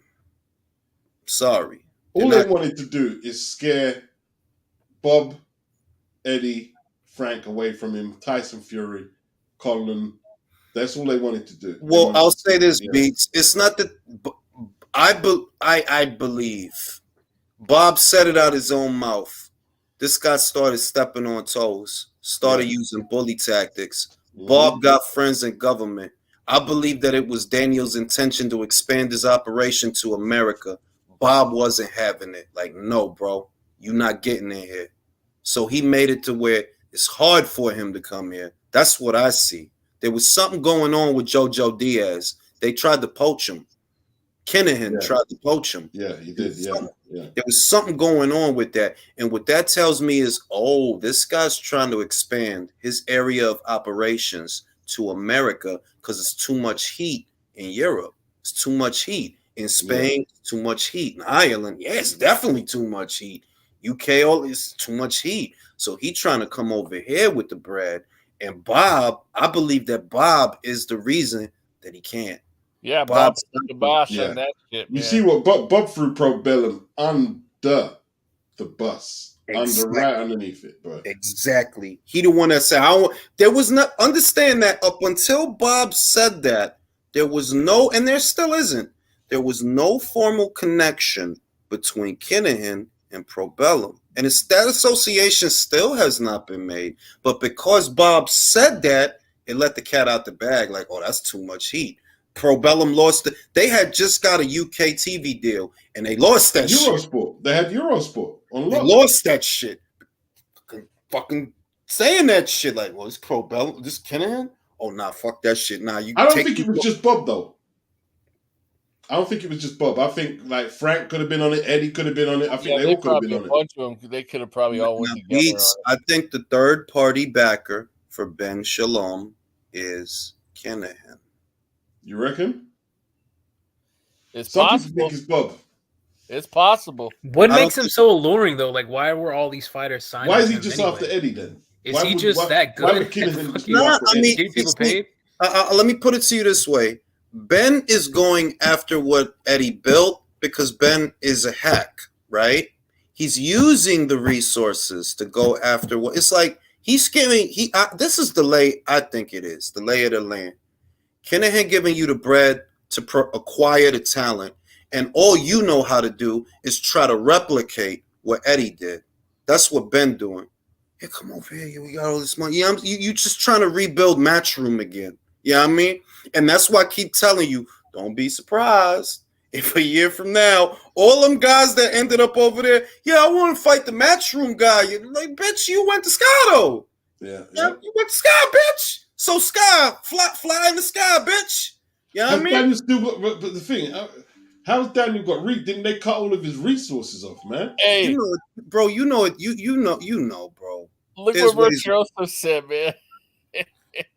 Lay low promotions is a less shady. But he said, why would Kinahan move his operation to the U.S.? This country has snitches galore, and this country is a deep state client for most developed nations on earth. Because all right, the goal, if I had to guess what his end game is, he wants to acquire a network deal. That's what he wants. He wants a network deal.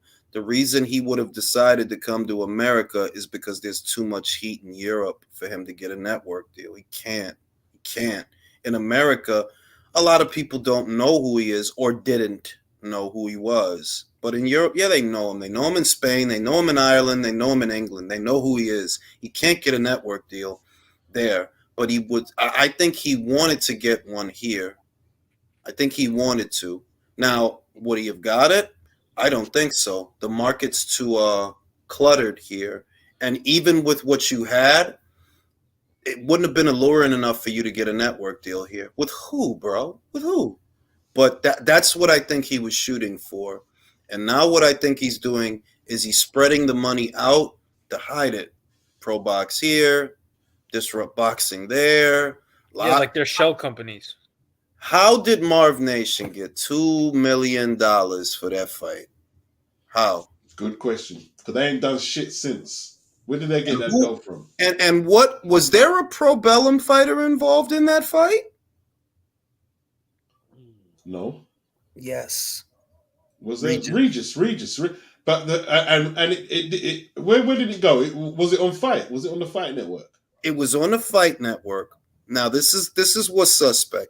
Marv Nation before that fight don't be doing no $2 million fights, first and foremost. And after that fight, they still ain't doing $2 million fights. So where the fuck did you all of a sudden get all this money to win this first bid? So what about this? Do you think Danny Kinnan is putting money up for Don King right now to get back in? Yes. It makes sense. Who would work with him? And who would work with Don?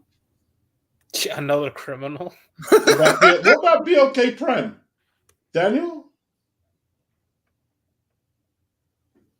You know what I'm saying?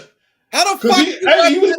Think about it. He was working with Terrence. Terrence got the bag. Broner didn't, but Terrence got the bag. Make the connections, dog. Bro, they're all meeting together in the Hall of Doom. Haven't you noticed that there's a proliferation of smaller outfits here and there, and they're doing all this? Like, what the fuck is going on here? That'd be a clever move because BOK it kind of spells black, but it doesn't because it ain't got the A. So a lot of people think that it's a black organizer. So if Daniel was behind that, that'd be a great cover. That'd be a great cover. And we're just bouncing ideas around, but if it's me, the heat is on me. And I got to get the heat off me. I got to spread the money out. I got to spread it out. I got to put it in different things that don't lead back to me. If I have a company that's based out of Dubai and they have all these fucking connections, they have the same connections that MTK had. Well, that's not a good fucking idea. Hide it. Give a guy money, send him to America. Start the company there, yada, yada, yada. Or go to a company that's already based out of America that already been around. Yo, work with me. You've got to bounce these ideas around because Eddie weren't just being paranoid when he said that Ben's got a third party that's got. We know there's third parties about. We know there are. Maybe Eddie's wrong, but there are third parties working. He's not wrong. I believe it's Daniel, bro. I believe Bob. Why the fuck would Bob overpay for you to have Lawrence Okoli? The fuck does Bob care? It's not Bob. It's not Bob. It's somebody with money to burn that don't care. That's Danny. That's Danny. To me, it's like I'll be shocked if it ain't because I'm like, you think overpaying for Fraser Clark and Ben Whitaker? They got ridiculous. Neither one of them got one gold, bro. Neither of them got gold, and they're getting these huge signing bonuses. Telling you, the third to me, what it is the money to make it happen. That's Danny, but who Ben is going after? Oh, that's him and Scott. Like, yo, get Lawrence, yo. Get Lawrence, yo, bring him over. Get Joshua Buatsi. Yeah. That's Scott trying to recapture what Eddie, because Adam, he didn't leave us with very much. Yeah, I know you. Right. And I miss Adam too, man. What happened to him, man? Man, what's happened to Adam? What has happened to Adam Booth? Yo, I heard that Adam Smith, this is the rumor. He got in, he had a gambling issue. Apparently they found out he was betting on fights. And I don't know how true it is, but that's what I heard. That's just what I heard. Yeah, it's been too quiet, man. The way he's just Bro, so I knew something had to be up with Adam Smith because he's almost too straight laced. Like, this motherfucker's always wearing a suit, always talking proper, always selling the fight. Like, I knew he had to have demons somewhere. The thing is, let's say this, fellas. You're Adam Smith. Your biggest, you were basically, you might as well have been Matchroom. And Matchroom turns around and leaves you with nothing. Nothing. You're desperate. Desperate enough that you might work with a Daniel Kinahan. Now, you don't need his money per se, but you need somebody to help you because Sky's money is only but so much money. Now, if you got a guy with money to burn, like, yeah, I'll get him for you. Yeah, here's the money. Go get him. We'll pay him. Right. Who else would the third-party backer be that would have the money to make these things happen? Who, dog? It ain't Bob, bro. Trust me. It's not Bob. Bob don't give two fucks about no Lawrence Okoli, bro. They don't care about that shit. Yeah, or Ben Whitaker, yeah. They don't care about none of that shit. How would Bob? Now, Danny, remember, Danny, it ain't just the boxing, it's laundering money. That shit is. Yeah. So, shit, maybe that's why Adam Smith is gone then. Maybe they were like, yo, your connections with Kinahan are getting too hot. But Ben is still maybe there. Maybe Adam's still there, but like, okay, let's just keep him in a role where he's not. Yeah, he's in a different role now. I've never seen Adam Smith and Daniel Kinahan in the same room. He might just be a middleman between Sky and Daniel. Well, I mean, what he always was the Stefan Espinoza of Sky. That's what he always was, you know. But I like Adam. I've always appreciated Adam. I like Adam. Well, he did a good job. Did a really good, and I like the guy. I wish he commentator. But that's what I see. That like it only makes sense for Danny to be the third party backup because who the fuck else would pay this? Who would have the resources to overpay these guys that are not yet draws? What, Bob is going to overpay for Sky to get Frank? Really? Come on now.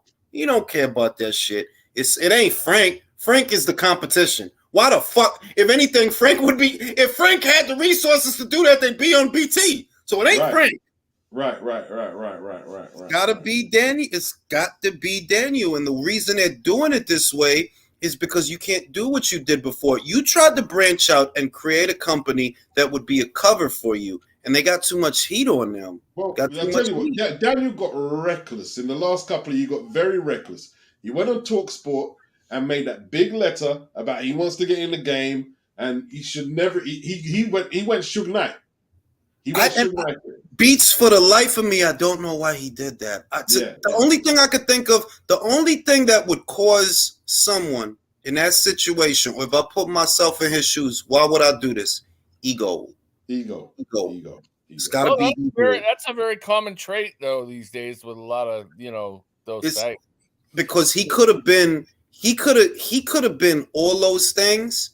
If you tell these guys, do not talk about me, don't mention me, don't talk about, and I to this day I firmly believe the real reason Danny got all that heat.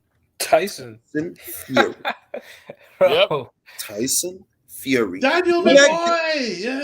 You that guy that'll get us all locked up because you talk too much. And that's how I felt when he said that. I'm like, wait a minute. You just shouted out a suspected cartel king from Ireland who just relocated from Ireland to Spain you just shouted him out. Are you fucking insane?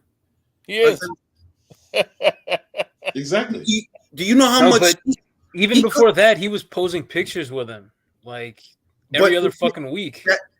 Bro, you let the world know. See, this is the difference. That could have been whatever's whatever when you was fat. That you shouted him out in that moment. Let the world know he's in here. His tentacles is in here. I'm still working with him. He's in boxing. He is in boxing. Them pictures from 2014, 2015, whatever, 2016, whatever, that was the past. In that moment in 2020, when you did that, you let the world know this gangster is looking for boxing to launder money. Right. They didn't know that before. They didn't know that. You let them know that, like, so you working with Fury, huh? You facilitating deals, huh? Now, why would a suspected cartel king? Because that's when the BBC documentary came after Tyson Fury said all that. That's when it came. Yeah. And obviously, you're right. This is on the back of the biggest fight in British boxing history that never happened. One of the guys, the heat started. One of the guys in the chat asked if you ever heard of Connor Coyle. I don't know who that is. I've heard he boxes. I don't know who he is. I've heard the name though. That's my cousin. That's my cousin, Connor. That's my guy. Coyle. I've heard the name. And I'm telling you that I believe the reason that his transition was not as effective as it should have been, because if I'm being real with you, there's no reason we should be here. There's no reason. You should have been able to transition seamlessly unless you fucked up. You showed the world who you were. They didn't need to know who you were. So why would you even want the world to know who you are? Ego. He wanted to become the respected businessman who was running boxing, and it was never going to happen. You know what I mean? You got too much bodies. You should have been making those deals happen for, I would say for maybe 5-6 years. Why? So by the time you do come out, you're established. I'm a boxing guy. I don't know what these allegations are. I've never been convicted of a crime. I've never been charged for any of these things that they're saying I did. I am a boxing guy and I can prove it. Here's my paper trail. All right? He would have been fine. He would have been fine. He would have been peachy. But you jumped the gun because you wanted things to happen too fast. And it could have been. Remember, they ran him out of Ireland. They were catching up. They ran him out of Ireland. So you was in a hurry. Like, no, I'm a boxing guy. I'm in boxing. The same story as Suge Knight. Like, a lot of people say, if Suge had just stayed in the back and did what he was supposed to, they would have been counting bank today. You know what I mean? They'd have been good. And the only thing I could think of that would accelerate a plan like that, it's ego, bro. Yeah. You was too focused on an image. You shouldn't even... You don't worry about an image because you don't fucking have one. Most of the world don't know who you are. Keep it that way. Yep. Hey, Jules, one thing about Al Heyman, man. Al Heyman has stayed in character from the day you're in up to the he ain't said a word, man. Gary, he says he was supposed to fight Conor Ben. Once, man. You know what I mean? Fight was meant to get a title fight. It says man is going undiscovered. Look him up. I'll look him up. But yeah, that's what I see. And I'm like, okay, so what's the play after that fumbles and it don't work? You got to move the money around. You got to hide it in different places that don't link back to you. But the only reason we have these insights is because we know this sport. Outside looking in, as fragmented as boxing is, you may not be able to put together that pro box is an oddity. Black Prime is an oddity. Marv Nation placing a $2 million bid. Yeah, that's an oddity because that is a local West Coast based outfit that they don't put on shows like that. $2 million show. Hell no. So where'd you get the money?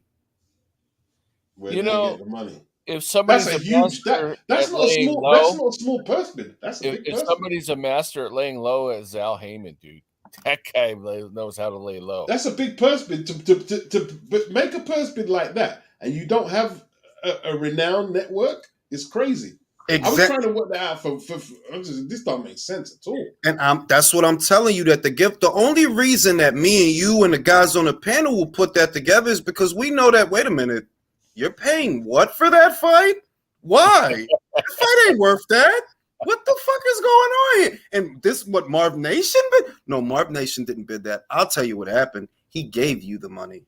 And he gave you the money. Right, but I always wondered like what made MTK so alluring to so many fucking fighters, because they did have a fucking relatively all-star type of roster when you think about it. Like they were doing the managerial services was undercutting the management in boxing ridiculously. Like Carl Frampton said, he didn't have to pay for his management fees. He didn't have to pay nothing. I'm trying to tell you that. Can I say this? I'll tell you what. See, for the fighters, that was the allure. You're not paying a whole lot, right? But for the gangsters, it was a way to launder a lot of money. Somebody come around here asking questions. Listen, we manage Carl Frampton, Paul Butler, A, B, C, D. That is our revenue stream. So you have your alibi, your explanation, what have you. You know what I mean? That was the point of that. They didn't actually need none of them fighters' purses, bro. They got money. But you know what? They were making money off the fighters while they were laundering money. So I mean, it was a win-win. They just needed an explanation should John Law come sniffing around saying, well, what's your revenue stream? We manage Carl Frampton. Have you heard of it? Listen, they weren't taking, like, obviously, if you're making a fortune like Fury, they're going to get But the guys coming barely out the small hall, they weren't taking their purses, bro. Because that's how they keep them loyal. Didn't you say how loyal they were to MTK? Of course, it was a win-win for both of them. You don't take a whole bunch of money out of my purse, and you have what you need. Underneath it all, I'm pretty sure it's guys that know. I'm pretty sure it's guys that know a lot more than they let on. But it is what it is. I read through it, man, and like their management fees were ridiculously low, and like it's not cheap to get that kind of that special speciality. It's not cheap to get that kind of expertise. And you could see based on the infrastructure. I know what it is. If I'm managing high profile fighters, people are going to naturally assume that our revenue stream comes from that, when in reality, that's not our revenue stream. That's our explanation. It's not our revenue stream, though. Not our real revenue stream. We're just looking for different ways to hide this money. That's all. And now the way they got to hide it is they got to break it up and put it in different shit. For example, I don't think that Daniel Kinahan necessarily started up Black Prime. What I think, or the way it could be, is you do a little bit of research, look up companies that need funding, hit them up. Like, yo, Black Prime is based out of America, a fledgling company of limited resources. Hey, I want to do some business with you. I'll put some money in your company, but you don't mention me. Don't be talking about me, but I give you some money. See what it is, like Daniel could still work with someone like Terence Crawford. Not because Tyson, like you said, Tyson got a big mouth, but Terence ain't giving that shit. Terence, you know what I mean? Terence ain't giving that away. So that's what. How did he get that purse? See, how did he get that purse from Black Prime? Try to tell you, bro. You think motherfucker you think motherfucker just gonna give to, nah, how many guys got 10 mil to give is the question. How many? There you go. 2 mil to give on a pro grade fight? What? Exactly. And then after they gave Terence 10 million, they said they got how much there for Spence? If you come over this side of the street, that's bread for Spence as well. That's bread for Spence. And pay attention that they were trying to do what Danny was already trying to do before the heat came on. They were trying to get fighters. They called for Jaron Boots Ennis. They like, yo, we want to do a fight with him and Boots. I'm trying to tell you, it's the only reason we could connect them dots. Somebody that don't know this sport and don't know how broken up and fragmented it is, it's going to look like Chinese to them. But if I tell you, yo, Marv Nation just had won in the purse bid for $2.4 million, like, Marv Nation, what? I was trying to work that out, man. How they got it? How they got that purse bid? Because from a fiscal standpoint, for Marv, well, that don't make no goddamn sense. Why would you stake that much of your own money on that fight? Unless it's not your money. Unless somebody gave you that money. Without a network.